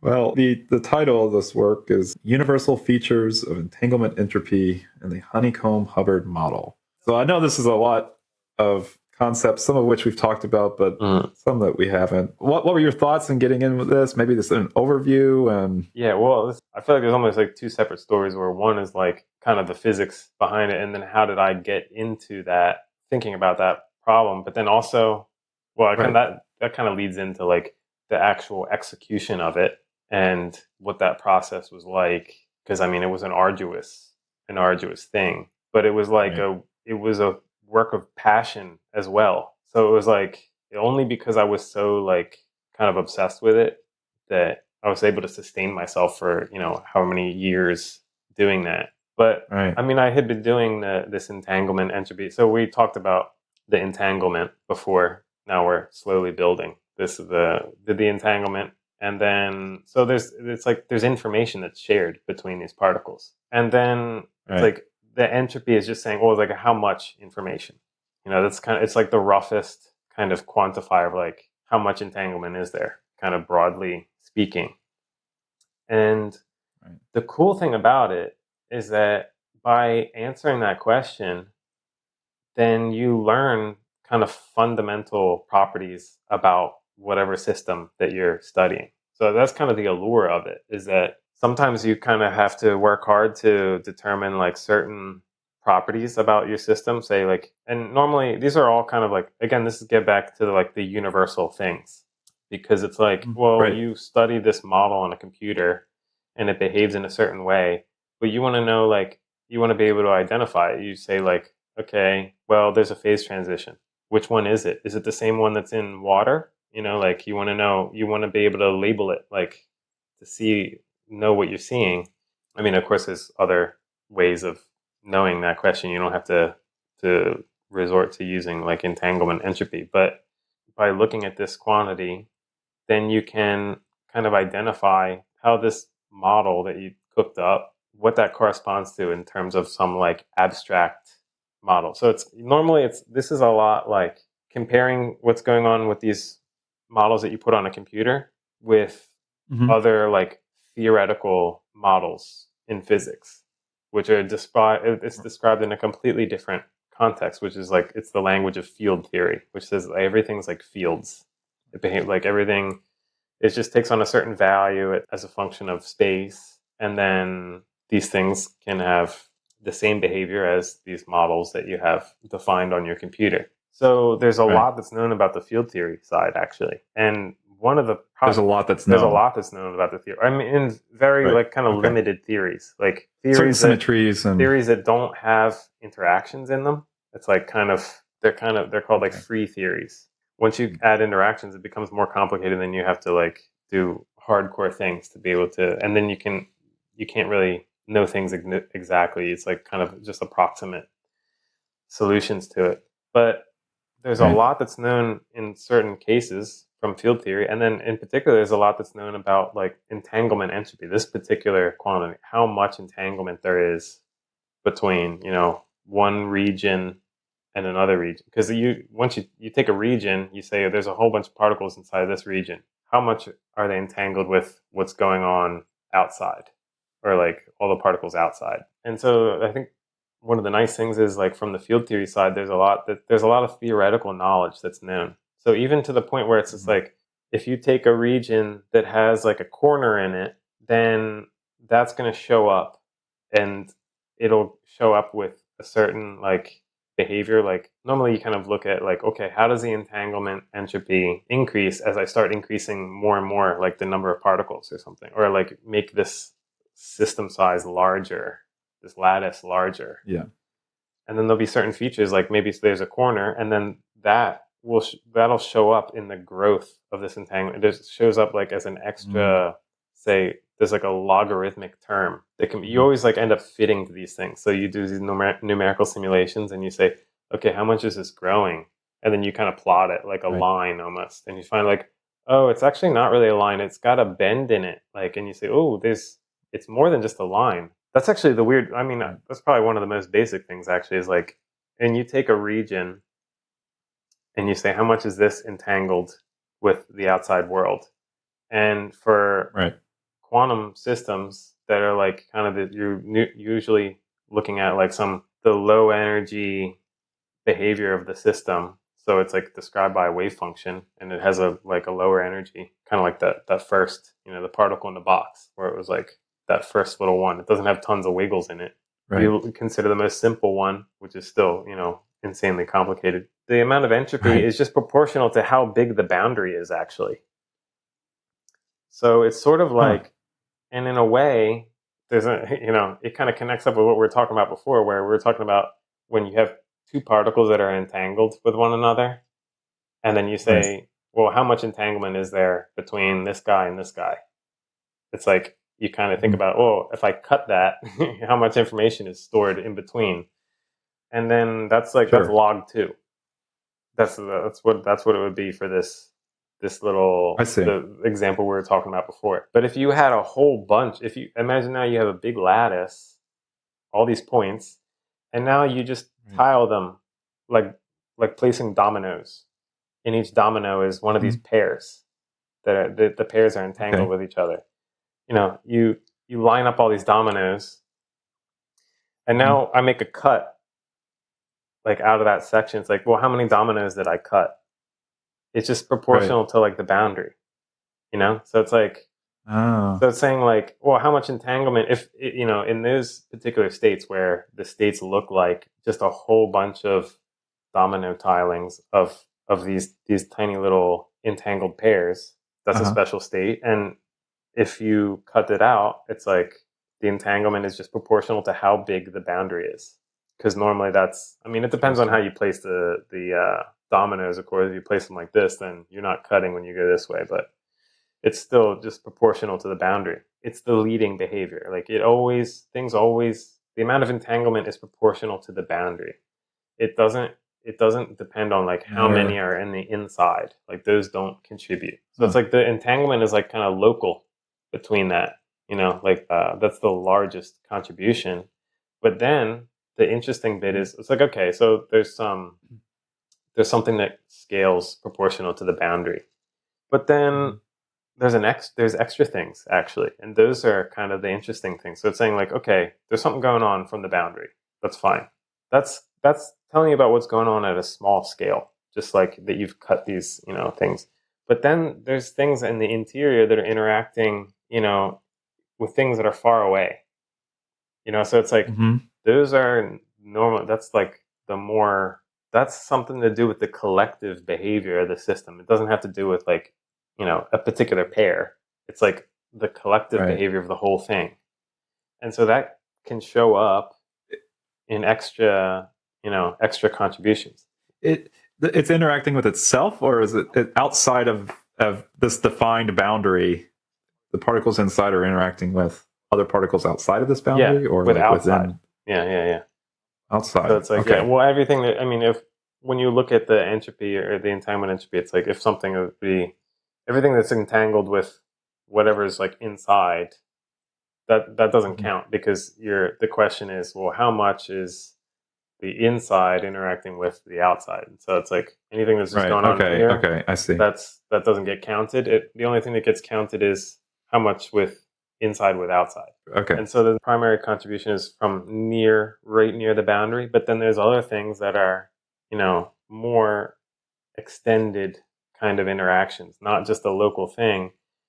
And those show up as extra contributions, like inside this, looking at the way that this scales as you include more and more, then there's extra features that come. And then one of these things, for instance, where you're talking about, if you have a corner, well, you might even say, well, a corner kind of looks like a local thing anyway, but I mean, you're describing a shape over some like extended region. And so it's like, it kind of is somehow knowing, what angle you're making. And then that will contribute a particular contribution to this like scaling form. So it'll be like, biggest thing is proportional to the boundary. The next thing you see is a logarithmic, something that's logarithmic in how large this thing is. And then the thing that sits in front of that, it's like a number times a log. And those are universal numbers. So those are things that are like, you could compare between vastly different systems. And then you can compare between something that you see in this model that you're simulating on the computer, and then what's known from like field theorists have computed this. Field theory. They're doing integrals on pencil and paper.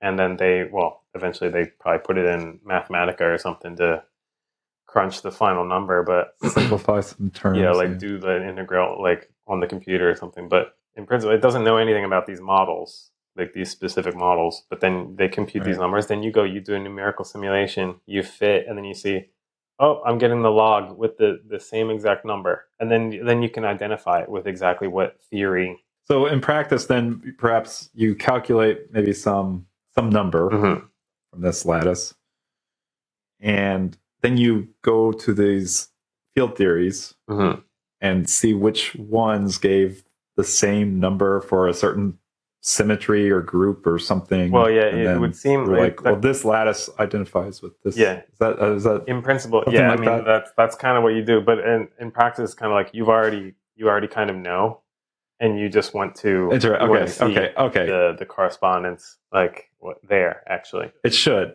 Yeah. It should. Yeah. Sometimes it doesn't actually. Okay. And that's one of the things that was in this work, where it was like, you cut it one way, you get one answer. You cut it another way, you get a different answer, but it's the same angle. And theoretically, it should only care about the angle. That's what's like known theoretically. And so it's still not understood why certain things, it's like, this is a process of ongoing research. Like why? And it's like, well, it could just seem like there's getting caught up in these like minutia details. It's like, okay, well, you're just studying these models or something, but hopefully, by understanding some of these little discrepancies that you might just kick under the rug or whatever, it's like, okay, well, the one thing matches, whatever, we're happy, but the other thing doesn't match. So it's like, as long as you just get curious about that, and hopefully other people get curious about it, and then the field theorists too get curious, and then hopefully, who knows, maybe that'll lead to some greater understanding about what's going on or something, or maybe it's just some boring reason why, but it's just cool to uncover like things or like get to the bottom of something. Right. It's like an itch you need to scratch or something. It's like, geez, like it just bugs you. Like, well, why? It's got to be a reason. It's finding these parallels. I mean, the quantum field theory, these are just fields on vacuum in space. Yeah. Well, normally it's like, it's even kind of simpler almost, where it's, like even I get confused sometimes, where it's just like, I mean, most of the times we're talking about when we're simulating these models and we're comparing, it'll be like a classical field theory, even just like living in a higher dimension. Oh, Because I'm actually just doing classical physics all the time. Like I don't even do like that's the thing is like the whole trick, the thing that makes this like numerical technique that I use work, which is called like Quantum Monte Carlo, is just you take a quantum system sure. and then you kind of slice it up in a certain way so that you convert it to a classical model that has certain constraints that are built in. And then this process of slicing it gives it one extra dimension. So it's like if you study Okay. a one-dimensional quantum problem, Yep. you slice it up, you do your tricks, now you've converted it to a classical model essentially, although it has certain built-in constraints, but you can make sure that those are always satisfied. Now it went from one dimension to 2 dimensions. So you always gain a dimension. Hmm. And then now you can, once you've sliced this thing up, now you can just simulate it like it's a classical model. And then even this entanglement entropy stuff is like, it can be kind of easily understood in terms of how this model, like it's like the boundary conditions of this model. Like you go in one direction and then it wraps around on itself and then you kind of like come back to where you started if you move in this direction. Mm. Or maybe you take one portion of the system and then it has the same wrapping boundary condition, but then another Mm. part of the system has like two separate, like there's like portions that have like two separate boundaries. It's like normally it's like connected up as like a tube or something, but then you can simulate the system and then put it looks like a pair of pants actually. There's like a waistline and then Mm. two legs. And then one would be like the interior Right. region for these particles, and the outside would be like, I don't know, the legs of the pants or something. So it's a little weird, but at the end it all gets converted to like a classical like thing that you can just visualize it in terms of pictures. Now, of course, you can't do that with every quantum system, though. That's the problem. If you could do that with every quantum system, then everything would already be like known The already. corollary between the classical problem and the quantum Yeah, system, or is that what like you're I talking guess about? you can always do it, but there's not a way to always simulate it because quantum Monte Carlo relies on the fact that you can convert this quantum problem into a classical problem, and then you need everything to be just consist of like positive numbers for all of your. There's like Mm. different configurations that the system can be in, and those come with certain like weights, like how the higher the weight, the more likely that you're going to have a certain configuration. Now, if you Right. when you start talking about the word likely, like in a probabilistic sense, that already implies you need that weight to be a positive number. Oh, right. And then but if you don't have that Right. condition, and generally that condition is not met. Normally, you convert it, and then the weights are complex numbers. So Yeah. you can't interpret them in probabilities, and then you can't kind of generate them probabilistically the way that Monte Carlo does to be able to explore the Right. system. But when you can, then you're doing classical physics. It's like, but in one higher dimension. So in these simulations, are you changing configurations of different spins on this lattice, and then you measure how much entropy is contained within these spins? Yeah. And you use the Monte Carlo kind of calculate that entropy term, Yeah, well, or it's to essentially that. something like Essentially that. The only difference, like, well, yeah, the Monte Carlo is just you propose changes to you have a starting configuration. You propose changes to it, and you see, well, how much does the weight increase? There's a way of assessing the weights of various configurations, so you can accept or reject those changes according to if it increases the weight or if it decreases the weight. And normally it's like, okay, if it increases the weight, you accept it, you go there. And if it decreases the weight, you can still accept it, but with a reduced probability. Or it's like, you have to take how much does the weight change? You take the ratio, and then it's like, so you have some lesser probability of going in that direction. What you were talking about is the way that you do like kind of standard. You measure, well, in Monte Carlo we always use the word measure, even though we're not talking about experimental systems, but it's a experiment on a computer, so it's like a numerical experiment. So right. you make measurements. I mean, you compute various properties. What you were talking about is kind of what you do for the classic quantities, like, okay, what's the magnetization of this thing? And then you just look at it and you say, oh, they're all pointing this up. Okay, this is the value for this configuration. And then you keep on averaging. You just like keep an average of what the magnetization is, and then that's your answer. But with the entanglement entropy, it's unique in that you have to do something to the system. You can't just like you can't just simulate it and then just, look at it and see what it is. You need to somehow compare. You either need to take two different setups for the problem, like setups for the system, and then these setups would be what kind of the way this boundary wraps in this, extra dimension. It wraps up in like, Right. it can wrap it up in different ways. And so normally you either need to compare, you have kind of like two simulations going at the same time, and you compare something between the two of them, or you can transform from like one of these setups to the other one in some sort of way. And then you're like Right. pushing the system, forcing it. And then you're seeing how much do you have to force it to go. That's like, there's this Right. work. And then that's one way of doing it. So that's kind of what I like about it, is that you have to do something to it. It's like you're not just you're not just an innocent bystander. Like you don't just populate a lattice and then just say, okay, now let's measure this. Yeah. It's like, actually the simulations are completely different from the normal ones, where normally it's like you calculate the energy, you calculate the magnetization, some other things, and just then bootstrap it a few times. Right, and then you do some error analysis. It's like a regular code will compute all those things. But then when you want to go compute the entanglement entropy, you need to change your code fundamentally to be able to like do this. Now, I'm specifically talking about Quantum Monte Carlo. There's other numerical techniques that are like, some very powerful techniques where they're based on the principle of how much entanglement there is, like what the entanglement entropy is.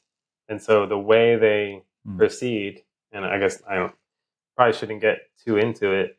No, please. Well, it's like they take the wave function and they kind of chop it up in a very specific way, which makes it so that you can like simulate it. And then the way it's chopped up, it's like they're controlling how much entanglement is in this wave function. And then there's a certain like parameter, like a tuning knob that they can allow it to store more and more information. And there's a limit in which it becomes exact. Not always, but if for simple enough models, you can control this thing like essentially exactly. And it operates on the principle of controlling how much entanglement is like in the wave function. Because it's like if you restrict the amount of entanglement, then you don't have this exponential growth that we were talking about before. You can control that. And so in those simulations, they get this entanglement entropy for free. Actually, it's like it's built into the thing. So, and if you took a chain of this, and then you had a wave function for like all these different spins along a line, they would be able to know, the entanglement entropy at every possible location for this partition, because you always need a partition. So like, okay, this section and then this section. How much entanglement between this part and this part. They get it for free. They know it for every single location for the entire partition. So that's like, that's nice to have. But, of course, in Monte Carlo, we have to work a lot harder. And then actually we even need to kind of compute a slight variant of the entanglement entropy. It's called a Renyi entanglement entropy, that you can do that with Monte Carlo, but you can't do there's another one where it's like a formula you can't apply. The method I was describing, it's called density matrix renormalization group. Okay. They have like way more information, essentially, that you can compute like the standard kind of entropy. You can compute the Renyi entropy. There's an index for the Renyi entropy. They can compute it for any value of the index. Where in the Quantum Monte Carlo, this always needs to be interpreted as some sort of higher dimensional classical model, and that can only be done when the Renyi index has integer values like 2, 3, 4. It's like, but anything in between doesn't make sense. So you can't do that. You can't do the analog. No, because it's like it ends up being like you would need to know how to take a fractional power of like a matrix or something, and then like there's some like it only makes sense for integer values, so it's limited in that sense. But luckily, the behavior of the Renyi entanglement entropy, even for those fixed indices, like to the power 2, 3, those have all this kind of universal behavior, even that the normal entanglement entropy has. Like, so there's another form that's called the von Neumann entanglement entropy. Kind of, they behave very similar. It's like a whole family of these entropies, and they all kind of have similar things. So you can still, even though you're, working with just the Renyi, usually for the index is equal to 2, you can get this like interesting information as well. I could see why it could take some time to. I was just about to say, I think now we're at the advanced graduate level. Right. I could. This is where I'm starting to scrape my. The 5-year-old grew up like the bottom of the barrel. Way too. Yeah. The 5-year-old is lost. Doing pretty well right now. Well, that's great. In your paper, then you applied this to a honeycomb Hubbard model. Is this like a graphene-like structure? Yeah, it was meant to represent like the very cartoonish. I don't even know if I should say graphene, because I feel like people who study graphene would probably like attack me or something. But get offended. Like, yeah, I mean, it's meant as it's kind of the simplest model of electrons hopping around on this honeycomb lattice. It's like a lattice that looks like chicken wire. Just a two-dimensional plane lattice, right? Like there's no. It's a it's not a purely two-dimensional. Again, it's sort of just like these simple spin models that we're talking about. This is kind of like the simplest model for actual. Now the charges can actually jump around, and they have spin as well. So now it's like this is an extra layer of complication, and these simulations are more like beastly than the ones just for the spins, because now it's kind of a whole different framework actually. So these can actually hop. The charge, there's charges can move. Their spins interact. The Hamiltonian kind of tells you like how the model behaves, and so the first part of it is there's a kinetic part of it where if there's an electron here, it'll jump it over to like a neighboring site. So this model where it makes these things jump around, but then if there's a site with an electron on it with a spin up, there's going to be an electron that has a spin down that jumps, and it can land in the same location. And then that acquires an energy cost, because, I mean, electrons don't want to be close to each other. They have the same charge. So there's an energy like penalty that you have to pay, which is this Hubbard U. They give like, a U as a parameter in the model. If you make a U equal to 0, then there's no interactions between these things. They're just hopping around. And I mean, there's only the fact that if they're in the same spin state, then they can't occupy the same location because of this Pauli's exclusion principle. So electrons can't be in the same state like that. Right. But yeah, once you turn on the U, I mean, so basically you can completely solve the problem if there's no U, because things are just hopping around. It's kind of it's the similar thing where it's just like, well, they care about each other from the fact that they don't want to be in the same they can't be in the same location because if they're in the same state. But when you turn on interactions, now you have to kind of start enumerating all the possibilities in order to solve it, and then you immediately run up into the exponential problem. I see. Even inside the paper, I took one thing where it was like a little 3x3 honeycomb cluster. So it's like, I mean, to build the honeycomb, you take like pairs of sites and you kind of stack them. And then you stack like that. So it was like 18 sites.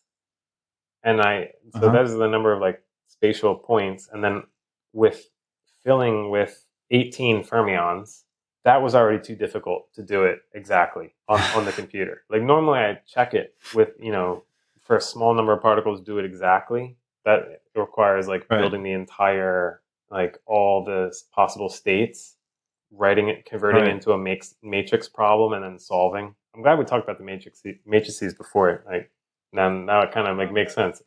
Yeah. But then you convert it to a matrix problem, and then you solve for like what's the wave function, what are the energies.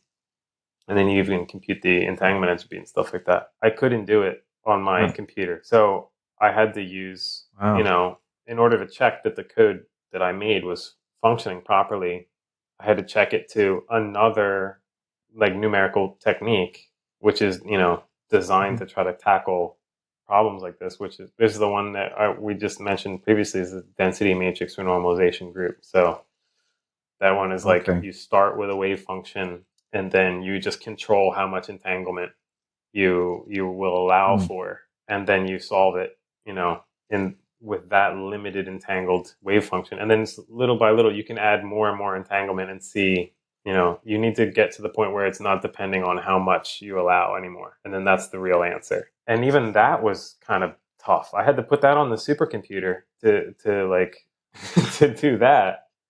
And like that's just to check, that's just for 18 electrons. It's like, oh my gosh. I mean, maybe people who do like I used kind of like, I probably could have done it in a better way or something or made it easier, but still I couldn't do it on my laptop at least. That's the power of the like Monte Carlo. Now, again, it only works for certain types of models, but when it does work, then all of a sudden you can go to, I guess the biggest I was doing was like 20 times 20 times 2 sites or something. Like, I did 18 by 18. I did another one that was like 21 by 21 times 2. So I don't know, like 800 sites. Right. So that kind of shows like struggling with all your might to do 18. But if you can apply this Monte Carlo, now you do thousands and it's okay. I could see the advantage. Yeah, because the questions you want to ask are, again, it's like, how much does the entanglement like increase as I'm making this thing larger and larger?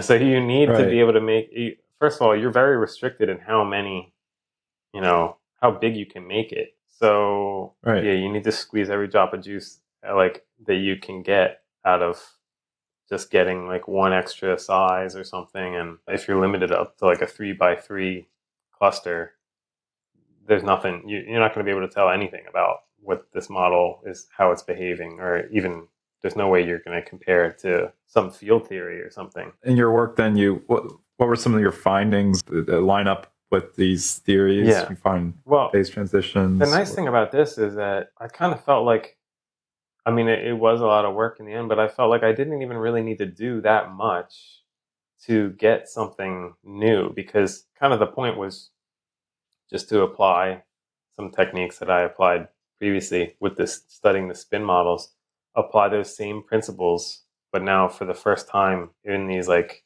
models of interacting fermions, like even just these simple models. And people have really struggled to compute this entanglement entropy before in these models. They tried, and it's just, it was not well behaved. Like the regular methods were not working. And actually, I kind of mentioned before, whereas like there's kind of two ways to do it, where you can almost have two simulations going on, and then you can make some comparison between them. Right. Or you could take one and kind of transform it into the other one. So the first thing was what people were previously doing with the fermions. There's like, they're doing this comparison, but it makes it very hard to know something about the transformed system, because it's kind of like, you need to think about it as like two endpoints. Like, I need to compare this to this. But it's kind of like, one is kind of like, you're just staying here and you're trying to infer some property. You're simulating a distribution here, and you want to know something about a distribution that's like very different from the one that you're able to simulate. And so it's just a bad, it's just a bad setup. Kind of like the better way is to cook up some distribution, like a generalized distribution that you can start off at the starting point, this distribution, and then you can continuously go from here all the way over to the endpoint over there. So you can explore like this whole space, and you can get all the way up until the endpoint. And so it better captures, it gets very, I just start saying like fluffy words and stuff to try to describe it. It does seem like it worked better for you pursuing this. What were the hangups for why this wasn't done in this way to begin with? It was a massive undertaking, actually, because it's like the reason why people were probably doing like just the simple comparison is that you didn't need to really, well, it's not entirely true, because later there were some other things that it's like they did change the code significantly. But in its most simple form, you don't really need to change the normal code at all. You just run it, and then you do this comparison, kind of like what you were talking about before. It's like, well, can't you just simulate it and then you just compute some property? And it's like, well, yeah, that you kind of can, I guess, but it just kind of fails like epically, where it's like you're kind of, I guess, to give an extra layer of like detail, where it's just like in Monte Carlo, you keep a running average of something. You say, oh, I get this value for this configuration, and then you keep going, and then you just keep a running average. And that works nicely when the thing that you're averaging has like a nice bell-shaped distribution, like a bell curve or something. It's just like, so it's always going to stay within the standard deviation, and it's nicely behaved. But what if the distribution of the thing that you're trying to keep this running average for, what if the underlying distribution of that looks like this, like with a super long tail on one side of it? So it's saying that, predominantly it's going to be here, but every once in a while, it can be almost like arbitrarily far away from that, and like with diminishing probability. So it's like, you'll be averaging this thing, and you're like, oh yeah, I'm getting a really nice value. It's like, oh, my error bar is going to be really tiny. Then all of a sudden, you draw a configuration, and it's like way out of left field. Now you don't know what to do. Like the error bar that you calculate, it just explodes at that moment. And then, but even worse than that is if you stop too short, now you've computed something with an error bar, and you think it's in this ballpark, but it's really up here. It's like, you're not even close to what the real answer is. And and even if you include that one in the tail, who's to say that there isn't one that's even bigger, that now even your inflated error bar is like, it's like, it's just completely unwieldy. Wow. So many of the methods were all pretty much like suffering from that problem. I see. And then, I mean, it's kind of like the fundamental nature of the fact that the distribution that you were kind of like sampling from is not the proper distribution. Like the thing that you end up computing has this terrible like behavior with these. It's called like rare events. And so then you have to change the distribution. And then this is the thing where it's just like, you can have a distribution that goes in between these two things that you want to kind of like compare, these two different kind of configurations. Now, when you change the distribution, you have to go and change the whole algorithm. I mean, it's one thing with the spins. That's fine. It's not that bad at all, really. But with the fermions, even the way, when you have a configuration, you want to say, well, what's the weight of this configuration? How, kind of how likely is it?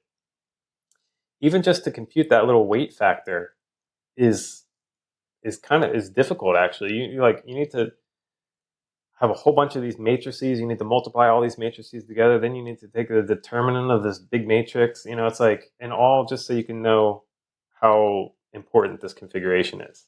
And it's like, and actually that computation is one of the most important things, because every time you make a proposed change, you need to know, well, what's the new weight going to be? Is it going to be, higher weighted or less weighted? And so you always need to know what those weight factors are. And so you need to be able to compute them as quickly as possible, because you need to be able to just generate all these configurations quickly. So there's very specific tricks that have over the years people have developed to be able to make it so that you can know what the weight is. Given a proposed change, what's the new weight? They have ways of being able to compute that very fast, even though you need to do this crazy determinant and all this of a big matrix. But it's very specific tricks. Now, when you go ahead and you change this distribution to try to do this process that I'm talking about, you change the weight factor. And so it's you introduce even a new determinant that comes in, and that has something that's kind of, you have almost two copies of the system, and then there's something that kind of connects them together. It connects them together. And then that gets incorporated into the weight. And so now all these tricks that kind of make it efficient, on the surface, it's that just doesn't work at all. It's just I can't assess how this weight is going to change even, it's it's too hard to even compute. Well, I mean, you can always just do things a dumb way and then just actually take the determinants of these matrices. But if you do that, then your code is as good as like useless, essentially, because it's like, it by doing these They take by doing these tricks, you reduce years. the complexity by a factor of the number of electrons that you have. So it's like, and if you have 1,000 electrons, Right. you just made your code 1,000 times faster by doing this trick, which is the difference between Right. being able to actually collect results versus, simulating just a 3 by Not. 3 cluster or something. It's like you need to be able to go huge. So yeah, that was that was the big hurdle, was how to be able to make it like, it's like I know what I want it to do, but I don't know how to apply the standard tricks. And it's like, this is where it's like the devil's in the details, because you can have Right. the thought like, okay, I want it to do this, but at the end of the day, you need all these like very specific tricks to all line up. And but I think the Mhm. miraculous thing is, it was possible. Like there was a way, and like in my mind, Right. I'm like, there's got to be something about this, because it's not just like, if it were just any old idea, It could like, have been a major roadblock. yeah, I mean, it seemed like you just open the door and then you can go through. I mean, it took some like fooling around, but it was just like, oh, if I do this and this, then I have all the information I need to know to get the new weight, and I don't have to Right. take that huge. Yeah, you don't have to. The method is called determinantal quantum Monte Carlo because you need to compute determinants. But the magic is you never have to compute a determinant ever. Like that's the classic. That's the That's the trick. trick. They've invented tricks so that you don't have to do that thing, which is like, that's the major bottleneck. Right. And so I was able to. It's like okay, it's a recipe. Like you do this, this, this, and this, and then that's the answer. No determinant. Like, and then the fact that that was Right. possible, it's almost like there's some this almost knew about this before or something. Right. It's so weird, almost. And it's, in my mind, I'm like, it was just a wild gamble to think that it would actually go through in like in a nice way. And I feel like it just paid Right. off almost. It's just like, whoa, how, like, I was foolish to even think Absolutely. that you actually even try almost. But then luckily I was foolish, because then like, Right. that's Well, no, you persevered and you got through it. but it took a ridiculous amount of time though. Like, Oh and it's, yeah. I mean, then I did it wrong for the first time. Like I spent like maybe the better part of, I don't know, like 6 months or even more. And the whole concept for how I was going to do it was just wrong, until I was like, and it was just wasn't working. And I had to like just go back. I'm like, well, maybe. And then it just dawned on me like, this is completely wrong. Like, and I had to just throw it out and start over from scratch. And I Uh, was scared to death, because then I was already like 6 or 8 months deep. And I'm like, if this doesn't pan out, maybe there's no way for it to work. And then I just wasted like the better part of a year. and you're back to ground zero And with then like I'd be like, I have nothing to show for myself after all this time. And trust, because people are like trusting me to be like, yeah, you just go on and like research this. And it's like, I could have just come up empty handed. But then, like, yeah, it was just like miraculously, like the new formulation, just you find a recipe. It's like step 1, step 2, step 3, step 4, done. Like it's good. Like I was like, oh my gosh. I'm really happy it worked out. That's really neat. Yeah, Uh, it was kind of like, Seems like the editors over at PRL liked it too. So that's a good sign. well, number one, I was just, because when you work so hard for something, and especially, I mean, I was pretty convinced in my mind that I'm like, nothing like this had been done, previous. This is on a whole nother scale. I just need to make it clear. I don't like, I have to show what I'm seeing, like, because I feel like as time goes on, I realize like people get more and more dismissive of things, because normally you just look at something and you're like, oh, this isn't anything new, or this isn't a big deal, or Right. it's like that's the general reaction. So it's like you need to try extra hard just so that there's absolutely no way that it can be confused with something that's like, that it's not a big deal. It's like, I was like, okay, it needs to be shocking when you look at it. It's like, whoa, how is this even possible? How are you getting, computing this like so accurately? And then, but then it's like, yeah, it comes through and there's little wrinkles or something. I always say it's like you're doing a drawing or something, and then it looks really good to you. You're like, oh, this looks perfect. And then you look at it in a mirror, and then it looks all wonky. It's like, oh, Right, what is this? right. So it's like you kind of get blinded by, you think it looks perfect, and then somebody else comes along Uh-huh. and they say like, oh yeah, it's I'm not fully Blue's a convinced. little Like it off. looks a little off, and it's like, and then that's the reviewers like comments, they give you like the honest feedback, which is essential for like science. Like that's the scientific method. If somebody's saying that this is great, you need another person saying that I really don't think so. And it's only between like the balance Right. between the two before like something can either like it makes or breaks something. So That's where a lot of the power of the scientific method scales, yeah, because perhaps you individually can apply your own scientific investigation, hmm but then if it's not independently verified by someone that's established in yeah, the field, then exactly. Yeah, then it doesn't really make any it's sense. not worth anything unless it goes through. And even if it does go through the peer review process, like maybe still it's like it's not a perfect process, but at least it's in the right direction. And I gotta give a lot of credit to Right. like the reviewers, like because that's what really gives me. I'm like, I need to address everything that they're talking. I need to go above and beyond what they're like wanting, and then and if you kind of look at what the stages, the evolution of the project, it was like in many stages, and even the way it started off when I first posted it. If I look at that now, I'm just like, oh god, it's so ugly. Like it was like, even what am I showing? Or now after like getting the review back, and then even just letting it roll around in my mind for I don't know how many months, even before like starting to reply, then it's like, okay, I have a game plan. Now I'm going to take this project to the next level. I'm going to add like a new component to it. And yeah, I kind of went a little crazy with it actually. And then, but then the final result is a million times better than what it was before. Because it was like, I wanted to just Right. fill in all those details, like make sure everything lines up, add in extra things to be able to like cross check things.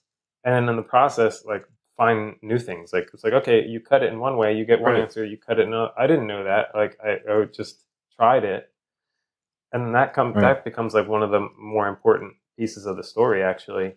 But it's to highlight the fact that, I mean, it was just such a long, like arduous process. But if it's your baby, then you'll go through that.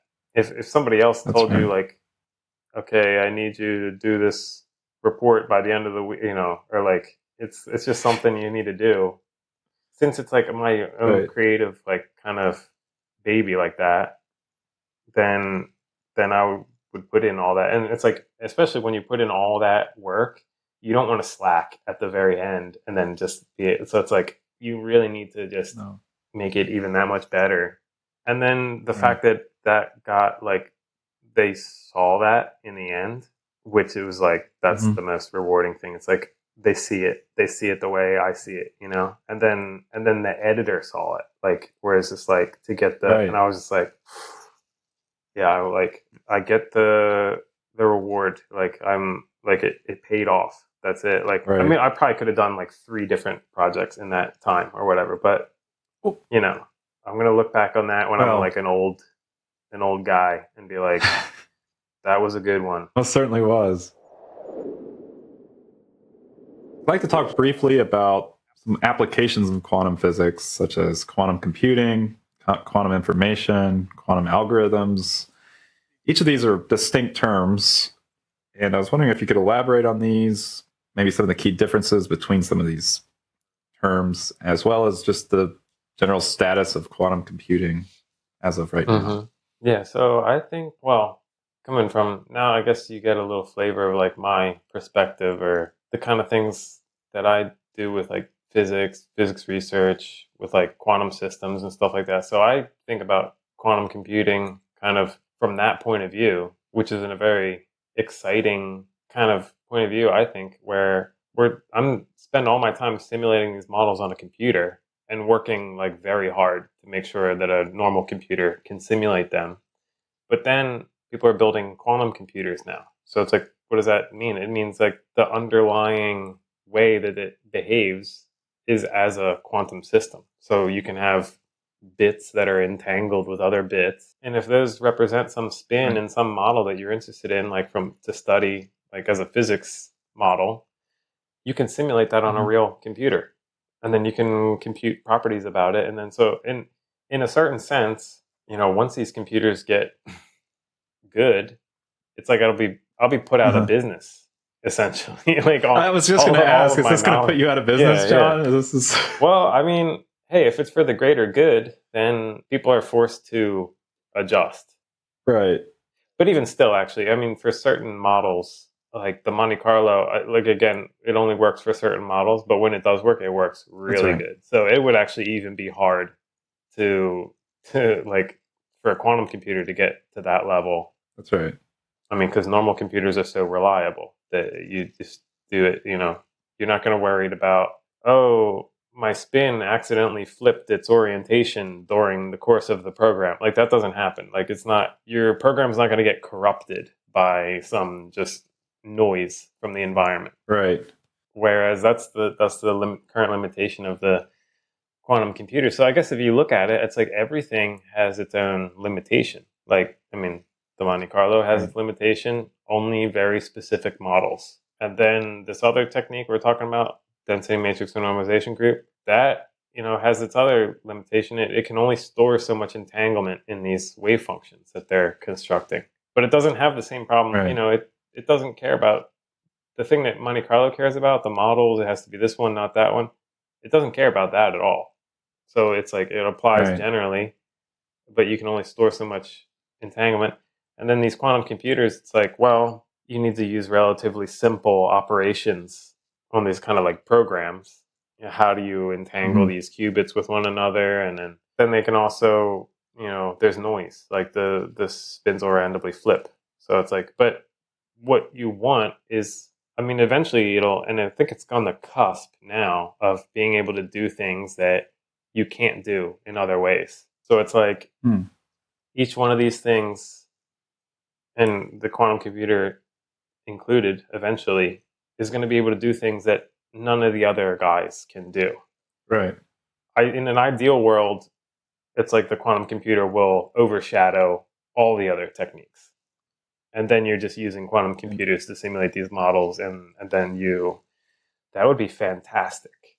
I mean, that's what I think a lot of people in physics want to see, because it means something when you know something about these models. Then you get a broader landscape of what's possible.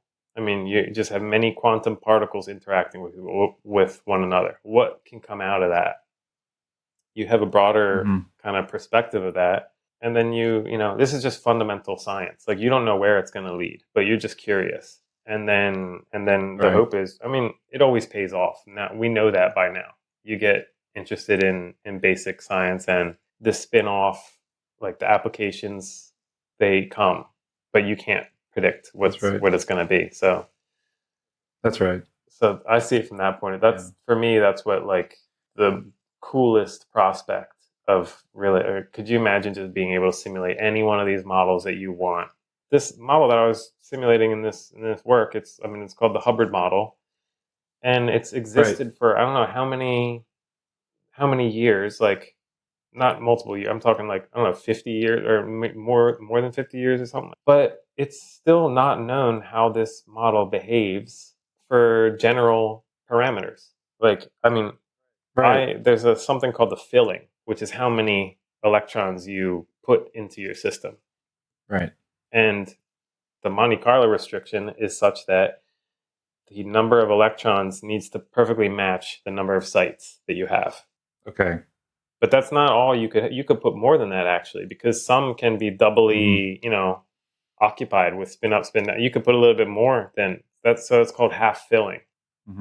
Now, if you play with how much you put in there, then Monte Carlo can't deal with that. And then now you're only really left with this density matrix renormalization group. And it's tough. I mean, there's a lot of entanglement, so it's like you can simulate in a certain way.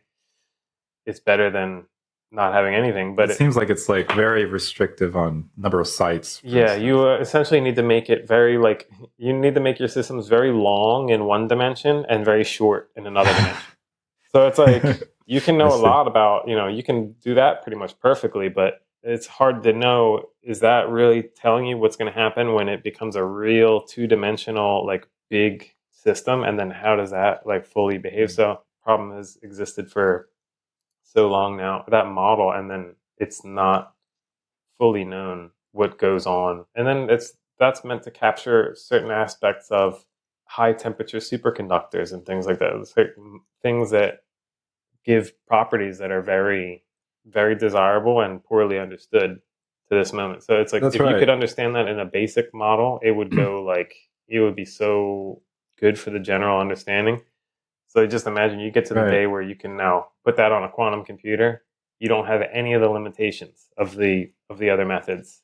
You just need to be able to faithfully have your qubits. When you put your qubits in a certain configuration, they have to stay like that. They can't just you have to simulate the model faithfully without doing these like random noise coming. So when it gets to that point, it's going to be great.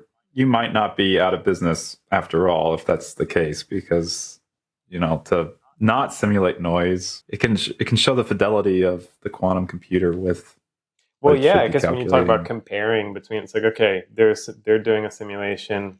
Let's check it in a model that now you have to restrict to choose a model that both methods can do, and then you can compare and then see like how far off is one or the other. So hopefully I could get paid to do something like that. That would be nice. Or just learn how to program a quantum computer, because that would be cool too. Right. It certainly is. There's certainly a lot to learn in that field, and I thought that there was some quantum computers that were publicly available. Oh yeah. I'm not sure. Again, don't quote me. That maybe people will get mad at me in the comments on that too. But no, I think there are. Yeah, you can run your. They have like these software that you can program in like this Qiskit, I think it's called, for Python. Then you could just tell it like, okay, perform a rotation on this qubit, entangle these two, you make a whole. There's analogies with circuit diagrams, because it's like you prepare your qubits in a certain way, and then you maybe you can rotate them, because they're like these little spins. Well, it seems weird because it's like, well, they only take two directions, but it's like this weird thing where they live in a sphere in like complex, like, space. So that's the description that gets talked about with qubits, right? It's the complex values of the spin in phase space. Is that accurate? Yeah, so it's like you picture a sphere, then there's like the North Pole is spin up if it's at the North Pole, and then if it's at the South Pole, then it's spin down. And then when it's neither north nor south, then it's some combination of up and down. And then that combination can have like a complex phase to it. And so that's describing everything that's like, not at the two poles. And then so you could put it, so they say it lives like on a sphere or something. So you could put it, you can initialize it up, you could perform a rotation to it, you can rotate it to any. Now, once you have a definite location, then all the like, you've defined the state. And so like the probabilities for it to be in, and everything is just probabilities to be up or down. But then you have all these things, and then you can start to, you entangle them. I mean, it's like you prepare them in this special state we were talking about before, where it's like there's shared information. These operations are like a model. The models that we study is described by a Hamiltonian. And then these are the types of operations that a Hamiltonian would do. So you can build in like how a Hamiltonian operates. And so you could like basically simulate that model. So it's like you have all the elements that you need to construct how this thing is going to behave. And then you just let it run. Hopefully it doesn't completely decohere. And like hopefully the things remain like faithful, and then simulate potentially a model that you could never, you couldn't deal with in any other sort of way. And I think Right. it seems like they're at the like cusp, like where it's an interesting kind of battle actually, because it's like they want to show that they can simulate a model that you can't in any other way, but then every time that happens, there's people from different communities that are like show that they can do it with their algorithm. Mm. It's an arms race. It's like, oh, you can't do this on a normal computer. We did it on a normal computer. Okay, we're Just gonna did it. one up that. Okay, no, we did that, and it's just like, Huh. I think it's awesome that it's like pushing the level on both sides. The camp that can do it on the normal computer or the digital computer, would they have done it otherwise if it weren't for No, because right? it was a lot of times it's these kind of like, and it's natural too. I mean, they're very contrived model. It's like it's cooked up especially for that quantum computer because they can do that good. So they build a model around that essentially. Like whatever gates that they have, whatever operations they can do to the qubits, they set up.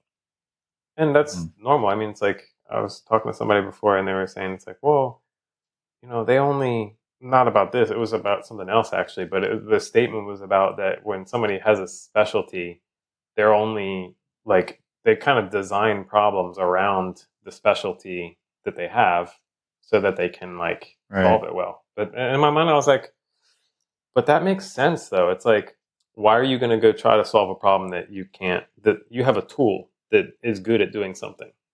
So that tool is most useful when you're doing that thing. You're not going to try to chop down a tree with a hammer. Like you're going to, like, That's right. you have to use it where it's supposed to be used. So a lot of times that is starting with whatever it does well and then kind of expanding around that. Right. And so, then it ends up that it's like you're doing some very specific thing that the quantum computer does. And then they're like, oh, okay, yeah, we can simulate that with our like technique. It's not a typical, not the typical kind of thing that they do, but they can simulate it. And then they're like, oh yeah, we did it faster. Or somebody does it on their laptop or something.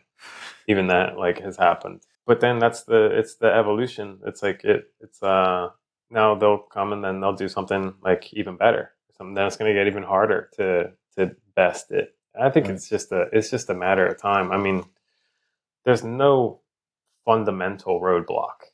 It's just like this incremental progression, and it's physically possible. I mean, it's physically possible. So, and I think it's always surprising where one can get like over given enough time.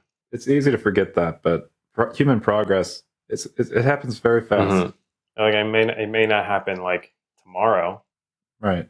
Just let it idle around in the background for a while, and then all of a sudden it'll make headline news or something. It's like, oh, well, actually, it's like, oh, well, it's been making headline news, but maybe it'll eventually be like we solved some unsolvable problem or something like that. But that first problem is going to be a contrived problem. Like that's just the nature of it, the way it goes. It's like we're going to design the problem around the thing that we know how to do, and then as long as it's still pretty impressive, as long as it's not possible in any other way, then it's like you're showing that this thing is doing something that nothing else can do. But it's just it's gradually building towards making it a reliable machine, like that can do more and more general things. So it'll eventually start to reach like more general applications.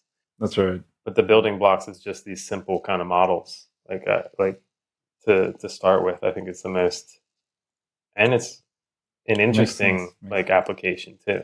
I think the real proof in the pudding is when it performs an operation that could never be done before with all previous techniques or tools. There's no, I mean, that's like the benchmark for it. Like, okay, has to pass many tests like that, like ideally. Well, it'll be interesting to see where that field goes. Mm-hmm. The last topic here I'd like to talk about just fairly quickly is quantum misinformation. Quantum woo. Lots of examples online of applying quantum mechanics in areas where maybe shouldn't be applied. Mm-hmm. You can start to see with the quantum, how even what we were talking about earlier, where it's like you change something and it influences something.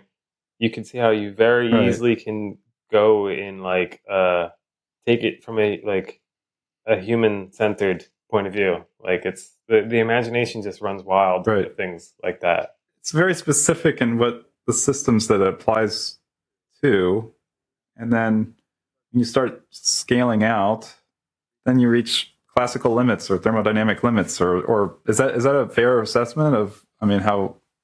Oh yeah, that's like the basic, it's a little fuzzy. It's sort of a basic like principle. Like once you start looking at larger and larger objects, like you putting more and more particles together and letting them interact with each other, it seems to contradict my whole area of study, which is about like quantum many-body systems. But That's right. Large objects consisting of many, many particles, they behave as a classical object. I mean, that's just saying that the things that you can see with your eye are not going to just disappear in front of you, in front of you. Right.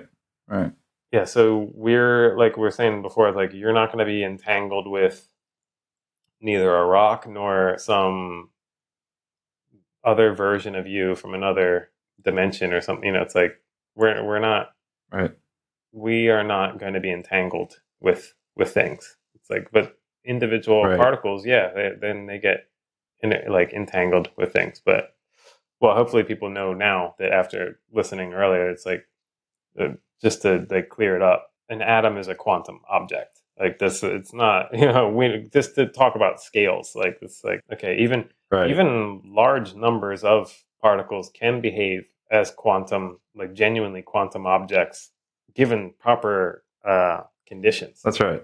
I mean, normally things just kind of you get lots of things together. There's some energy in the environment. All this like quantum kind of coherence between these particles, it just disappears like when you have more and more of them, and then they just behave like it's a classical object. But given certain conditions, like very low temperatures and maybe like the types of particles that you put, the types of atoms maybe you combine together, you can make like sizable droplets. Well, droplet, almost like a gas of particles that you can see with the naked eye. You look inside some of these like vacuum chambers where they prepare these quantum gases and stuff. You can see them, and then these things really behave like quantum objects. Well, I should also mention like superfluids and things like that. Like there's superfluid helium. You cool it down. Again, everything's at very low temperatures because it needs to, that quantum nature is very fragile. So it's like you need to protect it, keep it, isolated from the environment, and then keep it very cold. And then you can create these it's a fluid that it will flow with zero resistance at all.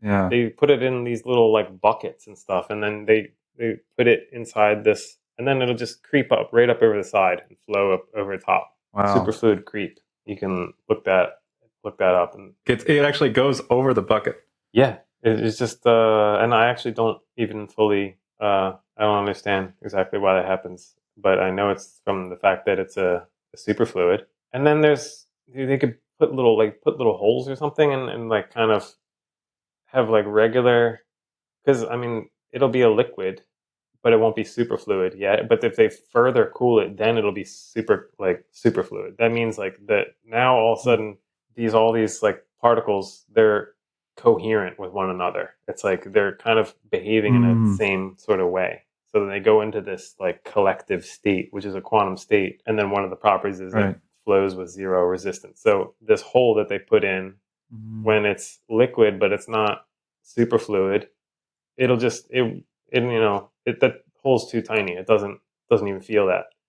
But then when it goes superfluid, it just leaks like right out. So it's like, it can't be stopped essentially. And there's another thing, you can take it and spin it like the liquid, and then all of a sudden once you spin it fast enough, then there'll be a vortex that forms in it, kind of like a drain going down the hole pipe. Yeah, but those are like quantized little things, so you just pop in kind of at these you have to spin it fast enough to get one, and then it like kind of stays there. So yeah, and then that only happens when you have this Like superfluid. So it's not doesn't form these like quantized vortices like you have in like a regular fluid. I don't know how I got caught up in that whole train of thought, but the point is that big things can be quantum too, but not in quantum enough for us to be, entangled spiritually or anything like that. But I guess this is just a representative example of that, taking quantum physics and then applying it outside of its, the realm of applicability. There's a lot of it, and it kind of continues. I mean, it's like it's kind of clear that like people who actually just study quantum mechanics, like you have to work so hard just to understand the most basic thing about even like a controlled setup where you just have a couple particles. I don't know, something like solving different models, and this is a very controlled environment.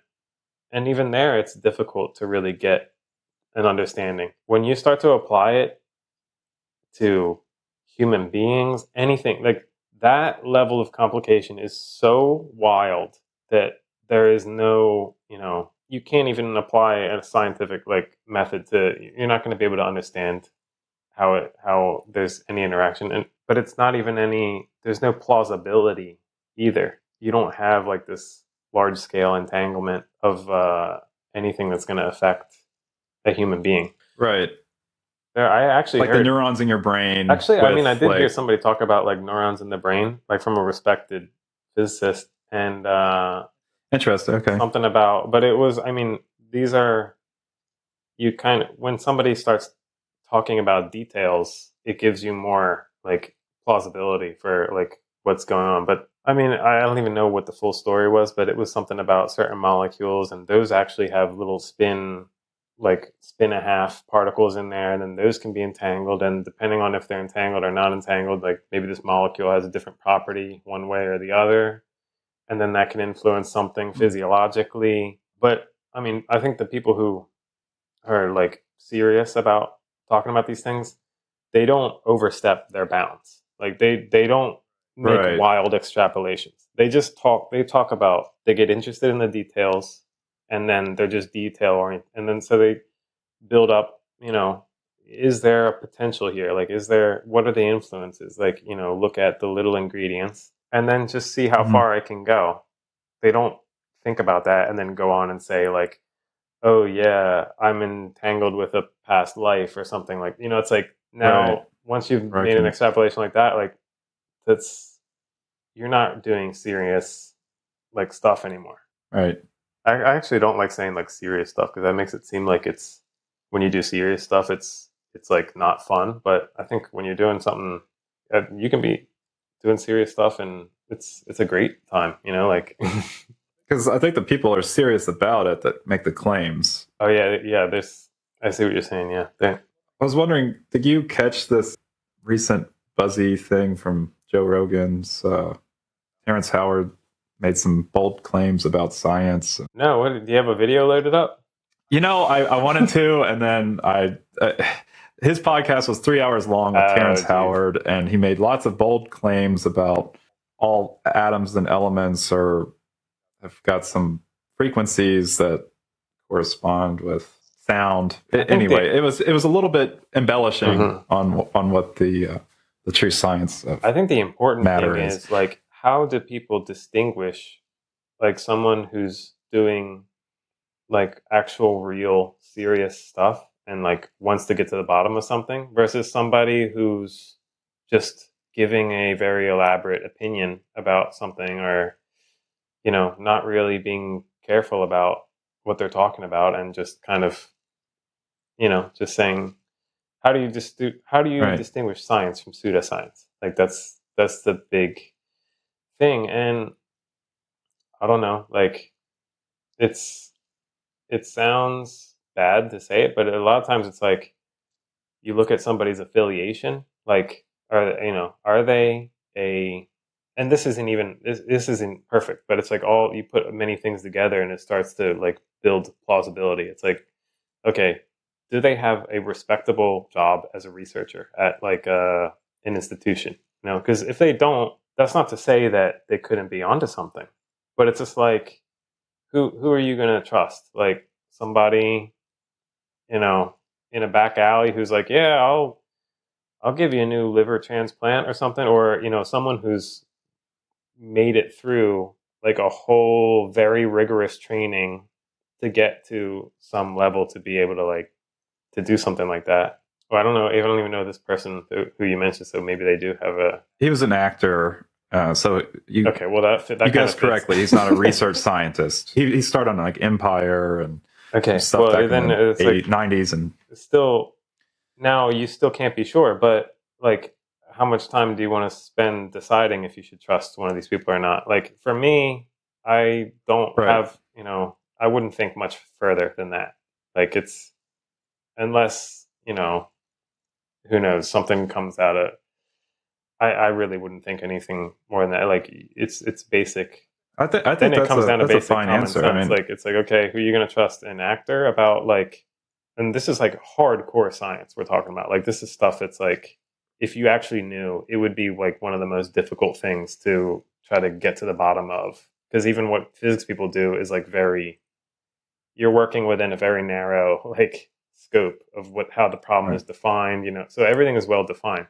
Once you talk about these other like more pseudoscientific claims, it's always like this very, complicated thing. Vague. Yeah, and if you start combining basic physics and medicine, for instance, then it's like, Hmm. or like the quantum mechanics and like healing or things like that. It's like, okay, Hmm. this people should kind of be aware of like the realms in which pseudoscience like thrives, and that's a particular realm that because people like to talk about stuff like that. It's just because people are creative people, so That's right. that's why they want to talk about things like that. But Yeah. they're not doing their skin isn't in the game. Like they can say whatever they want. They're not going to get fired from their job. Like if a university professor says that, there's like, well, they won't get fired, but maybe everybody in the whole faculty like won't even want to look at them or something. They'll be basically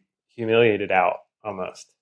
So it's like Right. you trust people who they have something that they could lose if they make a mistake, and then these That's people right. that say all this stuff, like a lot of times they're rewarded for saying things that are outlandish. That's seems to be the case in this example. Yeah. Yeah. You could still have skin in the game and not have theories that conform with everything by Hmm. any means, but you've at least demonstrated that you're capable of playing the game and the system using that Yeah, knowledge right. and moving It it, makes me think of right? like impressionist artists and stuff like that, or like modern art, like where they'll do some piece of art that looks like it's just a scribble or something. But a lot of these people were trained as like in the classical style, like they could paint, almost like realistically. They go through all that training Right. first, then they later on they'd be like, That's okay, right. you have your freedom now. You do what you want, but they know they've mastered the basics. It's different than with somebody That's just comes in and be like, I could just scribble on a page too. Like, I think that's a pretty nice analogy. Yeah. I think this has been a very great discussion. What do you think? Any advice on for people back home that want to get into quantum physics? Anything? I would say, yeah, if whatever, if you're interested in the subject, then just keep on taking it, and then just always think about the next step, or like, well, think about the short term. Like, do I like this right now? Okay, yeah. Then set it up so that, next year or whenever, like the next thing, then you do that again. And you don't have to think any farther than that. If you just think, oh, if I like it, I'll just keep doing it. Who knows if I'll do it forever, but I'll keep doing it. And then you just keep like going like that, and then always steer towards what you like, and then you'll hopefully end up doing something that you think is cool, and then there's no telling where you could go with it. So I say, and also try to be curious about everything, even if something seems like you don't like it, or try to think, well, maybe other why do other people think this is cool? It's like, then maybe, well, sometimes Hmm. you it's not always possible. Sometimes you just don't like certain things, but it's good to just keep as open a mind as possible and just be interested in as many things as you can. And then who knows, someday you realize like, oh, this is really cool actually. Like, yeah, I didn't, then you kind of get a big appreciation for things, and then just keep the curiosity as open as possible. That's really great advice, for sure. And it seems like you've lived your life that way. So hopefully, I feel like it gets, as you get older, it gets easier and easier to just dismiss something as like not. I'm like, oh, I don't really care about this. That I'm open like, mind. no, I need to be more open-minded. Like, why, other people are interested in this. Like, why can't I be interested in it? But it takes work. You have to actively fight that. Like, oh, I'm not even going to pay attention. It's like, well, but if you get in there, if you just something clicks, then all of a sudden it can be like, oh, this is actually really cool. Like, and then now you've kind of opened up the stuff that you like even more. So if you could do it all again, would you do it any other way? I'd be a painter. No, I'm just kidding. No, I can't imagine. See that one. It's talking about art. Yeah, right, exactly. No, I think I'd be awful at that, actually. No, I can't. Well, I just can't imagine any other reality than the multiverse that I found myself in. That's terrific. Jon, thank you so much. I really appreciate it. This has been a fantastic conversation. Learned a lot. I know people will appreciate this. It's always great to share your knowledge, and it's great for us to have the opportunity to hear it. So thanks for having me on, Jon. It's always great catching up, hanging out, and I'm sure it won't be the last time either. So no, absolutely not. Back on the show, I don't know, but we'll be hanging out again too. So That's right. Yeah. Oh, we might be doing another show sometime. Who knows? I have to get another good paper, and then that'll be the motivation for me. There you go. That's awesome.